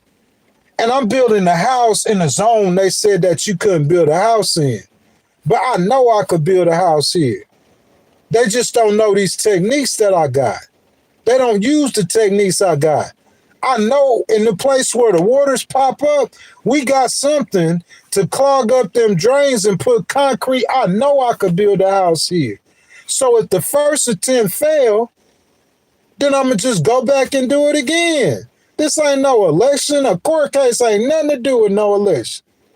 It ain't nothing like no election. I never lose confidence. I gain confidence when the court dismisses a case. I don't lose confidence. That's when I gain confidence, when they dismiss a case. And I don't have to explain that to you, but that's factual. And when he dismissed the case, he gonna give me what I need to win the case. What we talking about? Anything you could talk about doing about one of my cases, I already know what's going on. I know I'm 10 steps ahead of you.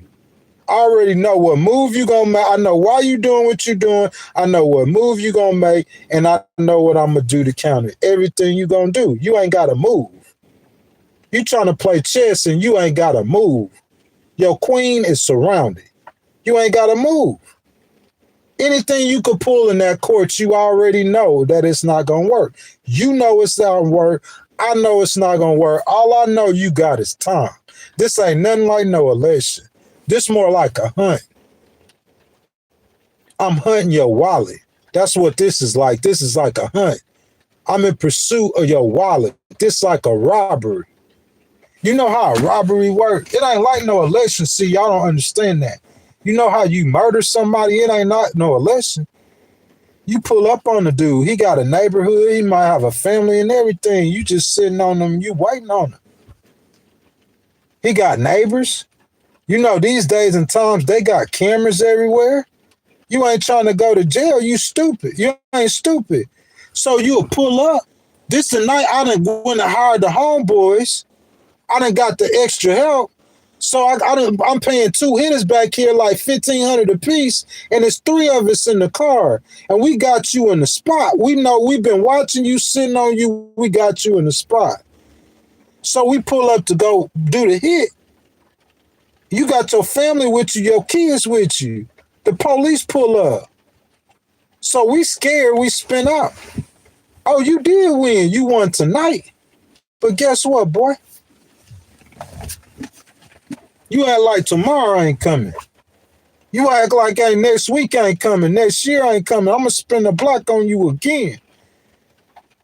And the chance, look, if the FBI come to you and they tell you a group that is known for murdering people, they want you dead, then I promise you, they're going to get you out the way, because if they don't, then people going to kill you. Yeah, that's what I'm saying. Ain't nobody could get you out the way. You getting sued. What you could do in that district court, you know it's not going to hold. What you do when it go to the appeals court, you know that you got less chances of winning because you winning with corruption. You gonna do me like they did my boy. What's my boy name that went to the appeals court? I mean, that went to the Supreme Court. He went 33-3 in the Supreme Court. Unbelievable. He ended up being a Supreme Court justice, first black Supreme Court justice. You see what I'm saying? You gonna do me like that? Because you're going to lose in the appeals court, then I'm going to sue your officers personally if I don't sue your police department again. You're going to end up with 3 times the lawsuits you did trying to get rid of one. And I still got 2 in the book. I promise you for February, you thought you didn't got away with. You didn't get them in February. That's very rarely that. You know what I'm saying? But you got lucky. I got caught up in litigation. And I'm really focused on another case getting up. But I don't worry about what nobody say talking about winning. Well, as far as Jasmine go, I mean, what I could do about Jasmine. I never had a conversation with her before. Listen to me. I never had a conversation with her before. So if I tell you A, B, C, D, E, and G is what you need to win, and F, H, I, J, K, and L is how you win, and she do Z, Y, W, X, and I'm saying that ain't got nothing to do with me. I can't control that. I still think she would have been the best candidate, the best person for the job. I still believe that. I still feel that. I'm not going to change that at all. Period. Colin Howard, he waited and he came back to Congress. It's going to be a presidential election year when she run for election again. I'm not going to try to tell baby girl what to do. She do whatever she feel like she need to do. All I know is that I don't see how she won't make a few $1 million in 2027, especially the black community. If I was advising her right now, I'd tell her go harder than ever she ever did against any and every Republican. Get as many sound bites as you can. And that's going to help you in 2027 when you get that speaking money. She could write her a book. There's so many ways Jasmine could make some bread. Now she could become a billionaire. Really, if she just go hard. She own a business too. She could get back to practicing law. It depends on where she want to go. You come back in politics. You know what I'm saying? I don't think she should run for Congress, though. I think she need to run for some higher. She might need to challenge Ted Cruz. Who knows? I don't know. It's going to be on her what she want to do.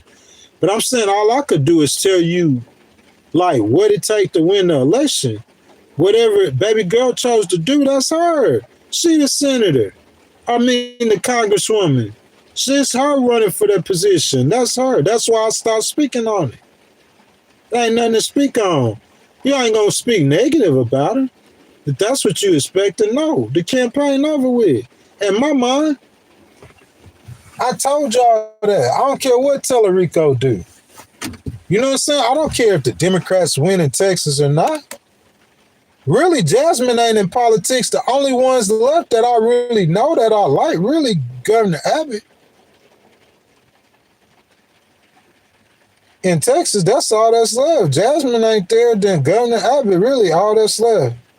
That I really even like or care, know about or anything, Governor Abbott. I told y'all, Tellerico wins, shoot, he ran a good campaign, run it back. He got all the right moves and the right words. And he need help with the black communities, then shoot, it's got to be money on the table.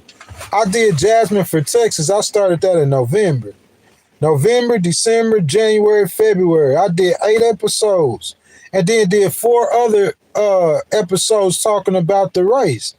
I'm talking about, that's all we talked about. People said they got tired of me talking about that congressional race. That's all we was talking about. I'm saying I ain't gonna keep doing that kind of, you know what I'm saying? I ain't gonna keep doing that.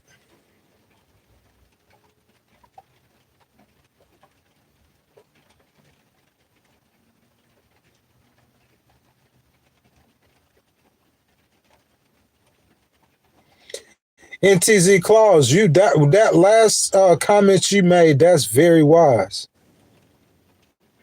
That's wisdom. It's just most people, they can't understand and see that. They don't understand that. They don't see that. Bro, I'm 45 years old. I might not live to be 60. Who knows? I'm 45. I'm single. I don't have no children. Traveling is one of my passions. It's one of the things that I love to do the most. I have places that I wanted to see on my bucket list. 24,000 mile earth and you locked in 100-mile square. Not ghosts. I wanted to go to New York. I wanted to go to the Great Lakes. I wanted to go to Detroit. I wanted to go to Cleveland. I wanted to go to Chicago. I don't know how I keep forgetting Chicago. You know what I'm saying? I wanted to go to places in Tennessee that I hadn't been. I wanted to go revisit waterfalls in North Carolina that I visited 10 years ago. So, you know, or well, in my 30s, you know what I'm saying? That's when I started going to waterfalls in my 30s. I wanted to there's things I wanted to do. So I did them. Me going to these places that I'm going to was more important than getting an apartment today. I'm going to get an apartment. When the opportunity came up for me to get an apartment, when was that? In January, when I had 15 racks, you know what I said? I'm going to get an apartment eventually. It ain't the time. Apartment came up in Mississippi. I'll get one eventually. It ain't the time.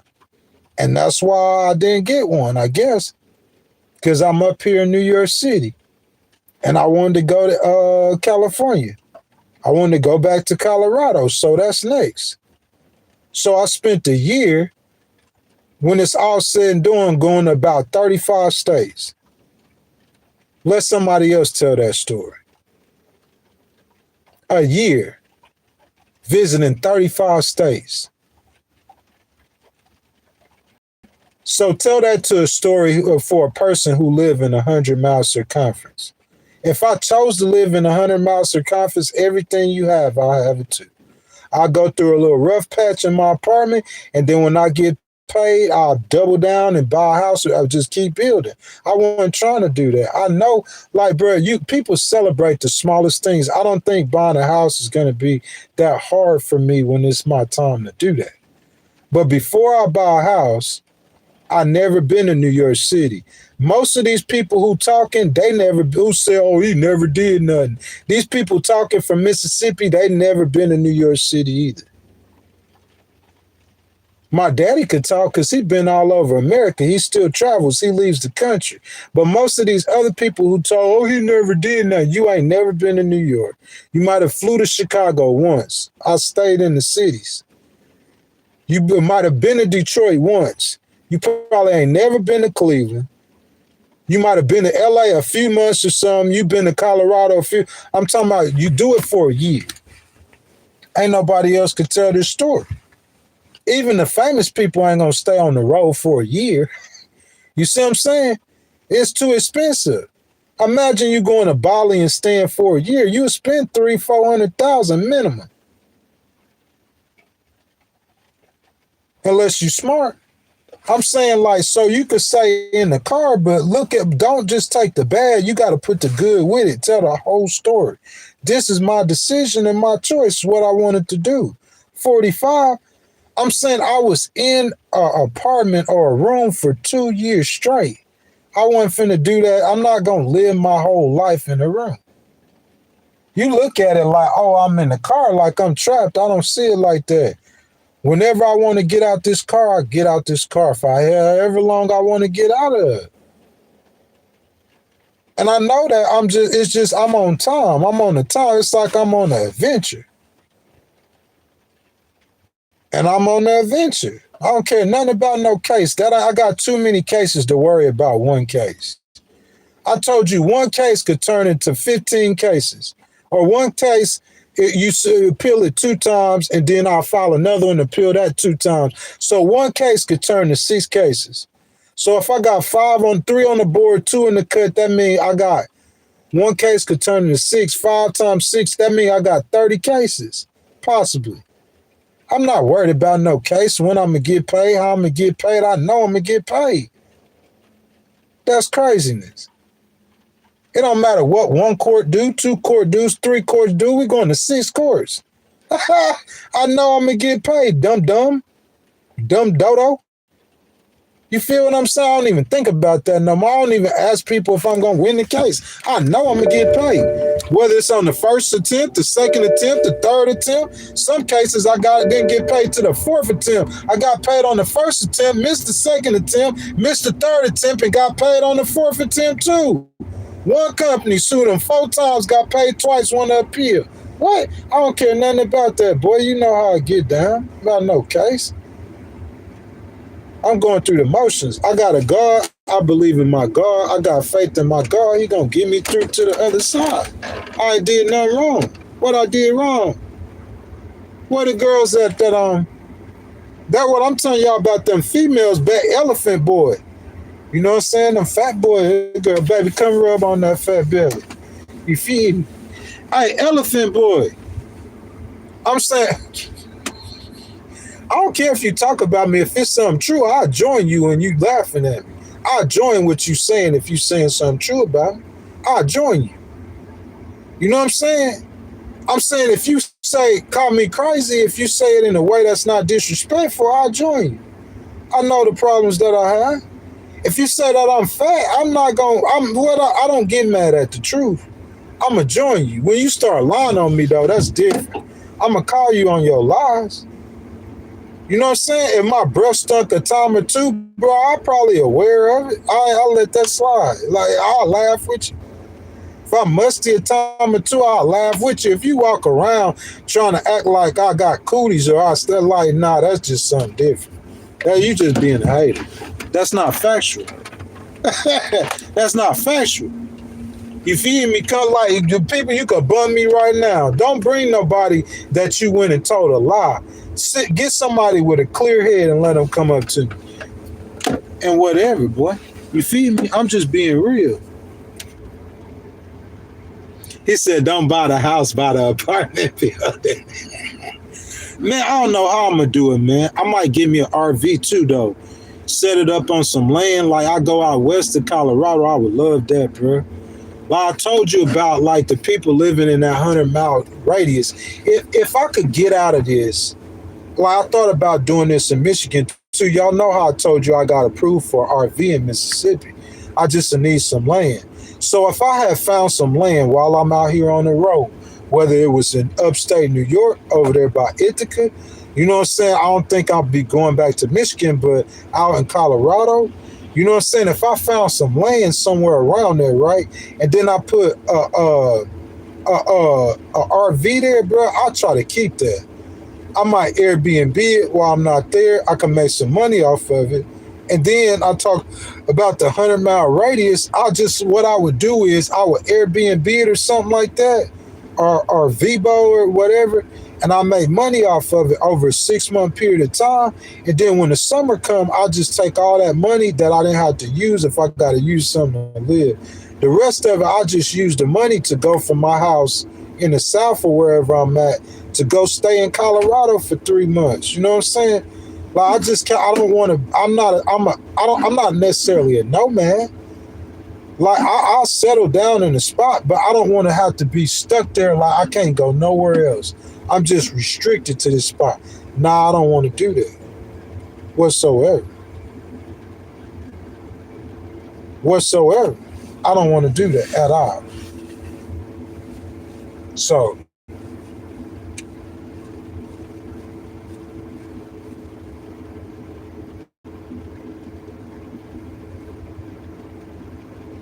He said, I got one for sale. I could at least look. I'm not really interested in looking. That's not what I'm not interested in looking. That's crazy. Why would I look? If I wanted to look, so if you said you got a house for sale, I'm saying like that don't make no sense. When I'm ready to buy a house, I'm going to buy a house. It's that simple. I put in some efforts or like a half-hearted effort if I need it to be done. I'm saying what I probably would do like immediately is I'll probably get an apartment first. Like a 3-month apartment, something that's different than a hotel. You know? Because I'm not sure. Like, I know if I go to Colorado, I don't know. It all depends. Like, I don't know if I'm going to stay there. First of all, I got a disability. So I got to find a place or a community that I feel comfortable in living in. Not that I didn't feel comfortable living in Texas. I love Texas. I know I wasn't going to live in Texas. I went back to Mississippi. How they was acting, I know I ain't going to live in Mississippi. New York, pretty straight.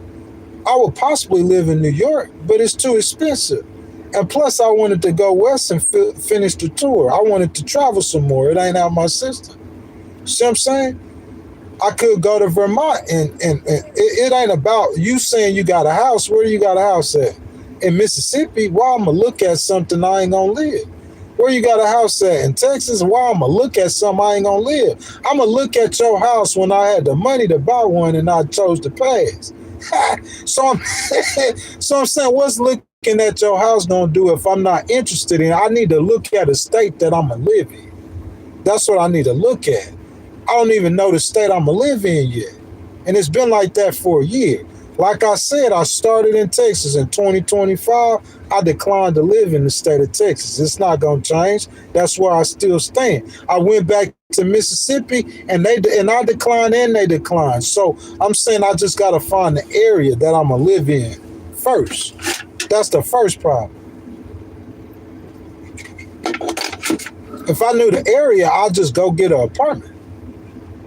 I got disability, bro. They got plenty of programs.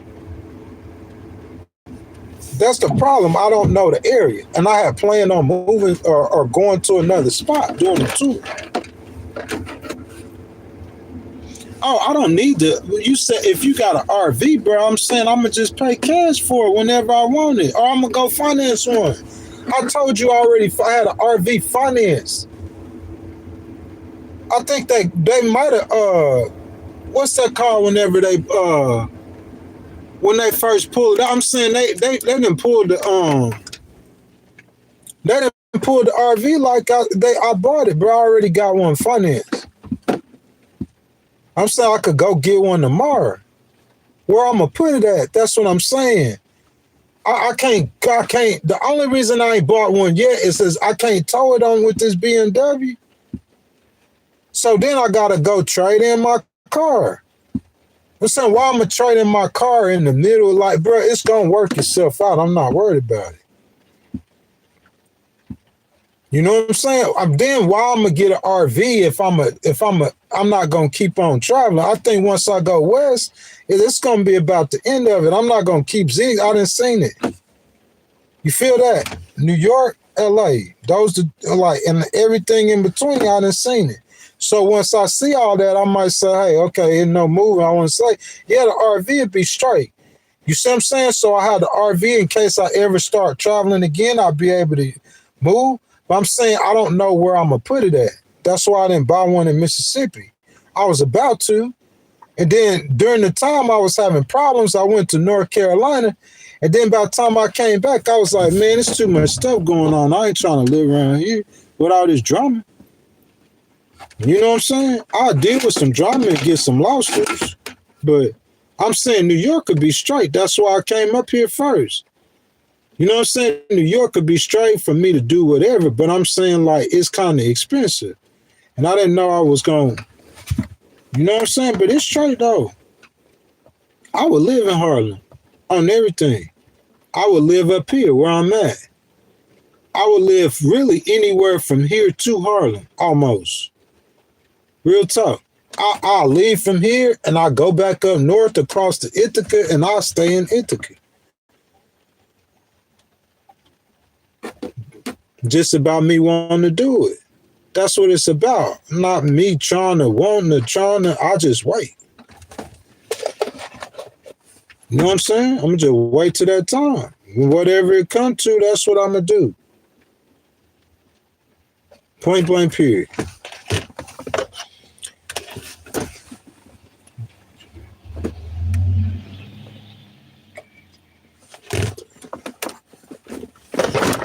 Y'all give me just a second.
Oh, you say you can finance, bro. I'm not, like I said, bro. I understand that. Like you said, can finance. I'm telling you, I already had one finance.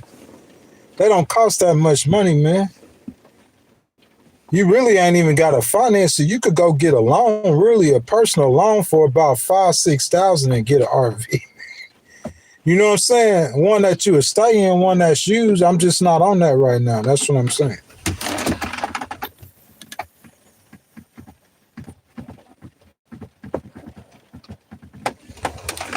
When I'm not finding the situation I'm in, bro, then that's whenever I make that change. But for right now, we just rocking like this. You know what I'm saying? I don't care how I look to other people. That's why I did it. I don't care how I look to you. You know what I'm saying, bro? I'm just on the chill. It ain't much difference than if I was chilling in my room that much. If I was at the house, I'd be chilling in my room most of the time. Staying to myself. That's how I move. You see what I'm saying? So, like, you know, I had personal stuff in my life that caused me to file lawsuits where they were hitting my pockets. So, you know what I'm saying? We moved to the other side of that. We're going to move to the other side of that. It's going to be 70 degrees up here next week. 70 degrees. You know what I'm saying? So I'm saying you stuck in your 100-mile square going to work every day trying to find happiness when you're on your days off. Y'all trying to go find something to do. Let's go out to eat, baby. I know I lived your life. Trying to find happiness on your days off. I'm saying I'm finna wake up every day of my life chasing the most gorgeous things that God created. In T-minus, I don't know how many days. Yeah, we gonna get back to it real soon. Y'all done forgot. I'm out here living my best life. I'm just not. I'm saying any person, name a famous person you know. You feel me? Or a fake famous person you know, like John King on CNN. That's all. Y'all know who John King on CNN? Probably not.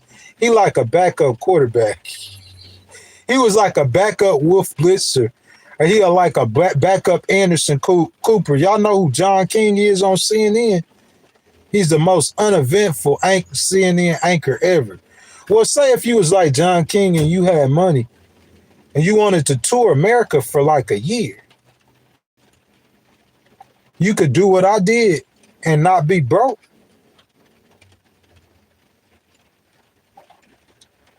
You could do it like I do it and not be broke. I'm saying it's a hotel right above this park. I've been out here for 90 days. If they give you a deal, you're going to pay $100 a night for that hotel. So that's 10 racks for 3 months.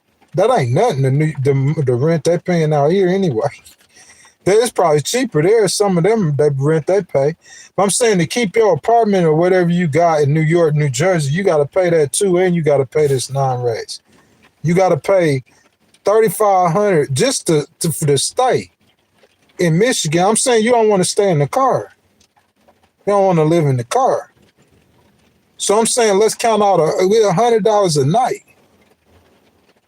You feel that? I've been out here for about 190 nights, 180 nights. $100 a night, that's 18 racks. You got that kind of money to pay to do what I'm doing? You got 18 racks, that's not to see nothing. That's just to sleep in the hotel room. 18,000 over the last 7 months.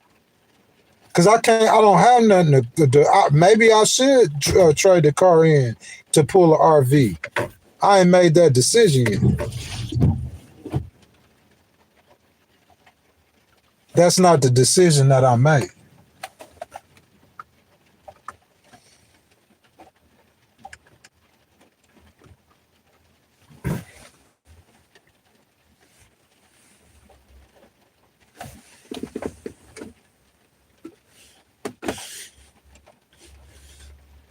Oh, yeah.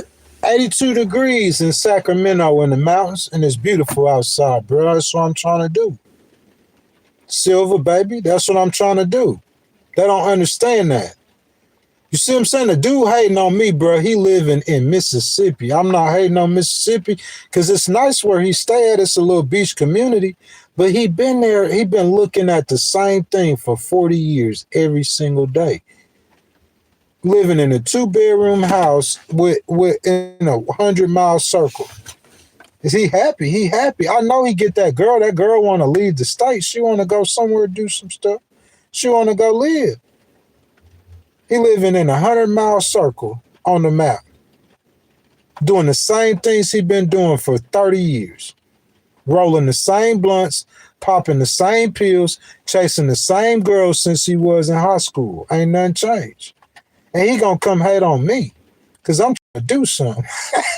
I'm filing appeals in the Court of Appeals. I'm going to places I ain't never been for months. I'm trying to do something. You know what I'm saying? It ain't no money for me to wait on. I don't have $18,000 to spend. That's $18,000 for the room. You count the money I spent too. You talking about $25,000 I done spent out here in 7 months. If I was getting hotel rooms every night, ain't nobody got no money to spend like that. Besides the rich people or something. You see what I'm saying? 25,000, 7 months.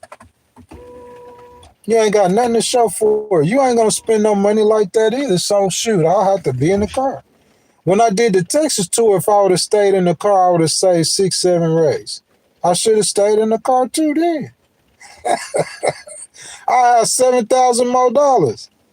I'm saying I get a hotel room sometime. Me trying to get a hotel room every night though, bro. And I'm gonna be out here. You see what Sylvia said about how beautiful it is in California? Tell girl to stay in Texas. She got to go to work every day. And me, I'm plotting on getting across the country. I'm finna touch California while she going to work. My work gonna be going to where Sylvia is in those mountains in Sacramento. That's gonna be my work soon. Wake up every day to the birds chirping. Going out there to the Pacific Ocean. That's gonna be my work soon. You know what I'm saying? Looking for a mountain with a waterfall on the beach in Cali. That's gonna be my work. You know what I'm saying? We all made decisions. So I'm saying when I do get 50 and I buy a house bigger than theirs, with cars better than theirs, I'm saying when I'm 50, they're going to be trying to go travel. And when I'm 50, I'm going to be traveled out. That's how I thought it was supposed to. When you get old, I pray ameliorated legal to get to the point to where it has a lot of importance and weight. And that's what I'm going to be spending my time doing, fighting for justice. That being said, y'all, 3 hours and 18 minutes, we didn't get any donations. I had a conversation this morning or a topic that I usually don't do. You know what I'm saying? But I felt like it was relevant to cover Tony Gonzalez. You a A1 piece of crap, my boy.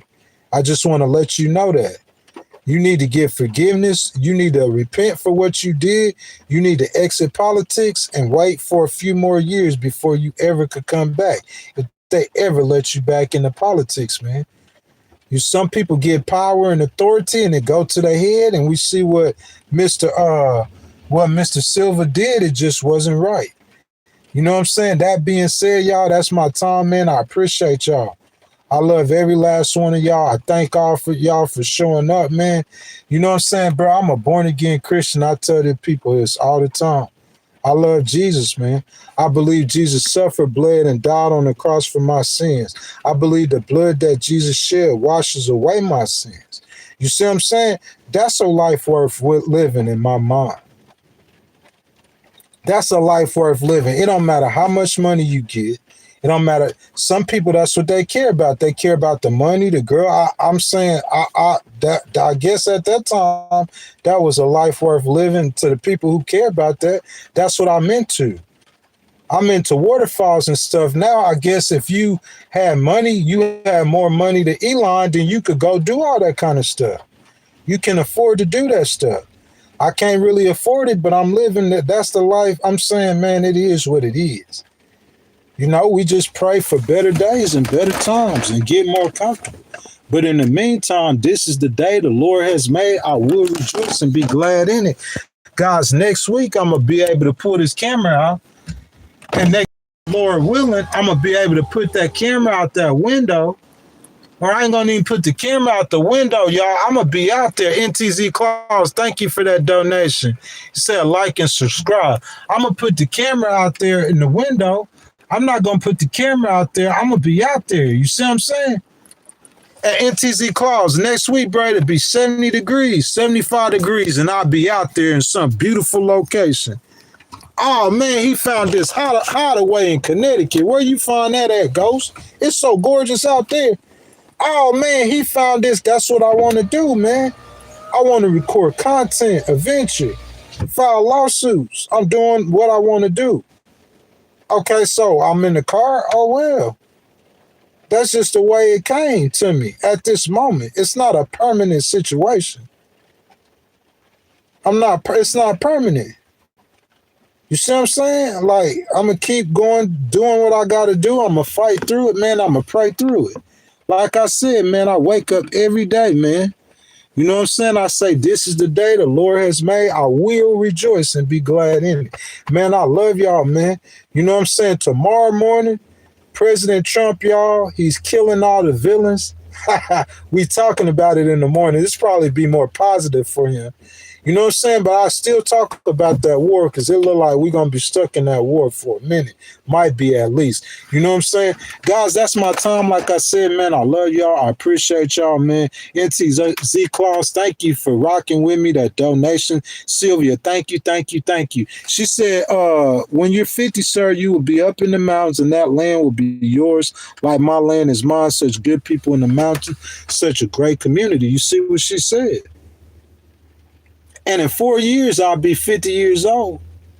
So I'm just working towards it. In the meantime, I'm going to have good days and I'm going to have bad days. Just like the two people, the boy in Mississippi and the girl in Texas hating on me. They act like they like picture perfect. They have good days and they have bad days, just like me. They wake up every day. It might be slightly easier for them than it is for me. It might be a lot easier for them than it is for me. That's just what it is, bro. I'm not crying. I don't feel bad. I'm not shedding no tears. I'm just rocking through it till I get where I go. Because I'm telling you, the hardest journeys lead to the most beautiful locations. You cannot go see a lot of these waterfalls without going through a terribly hard journey. These people don't understand that because they stuck in comfort zone. I'm not in my comfort zone, bro. I'm out here getting it. I'm the one going to forge this new land in America I'm out here in America in this wilderness because I know God told me to come out here and chop these trees down and start this process because He gonna build the greatest civilization that the world has ever seen. That's called vision. I don't know what God got me doing, but I'm out here, I'm doing it, and I'm not sad. So I'm saying I don't see why you sad or talking about me. It don't make no sense, but you do that. And while you do that, I'm gonna tell you this is the day the Lord has made. I will enjoy and be glad in it. NTZ Claus, I appreciate you. I appreciate y'all, man. I'll see y'all in the morning, 7 a.m. Eastern. I'm out.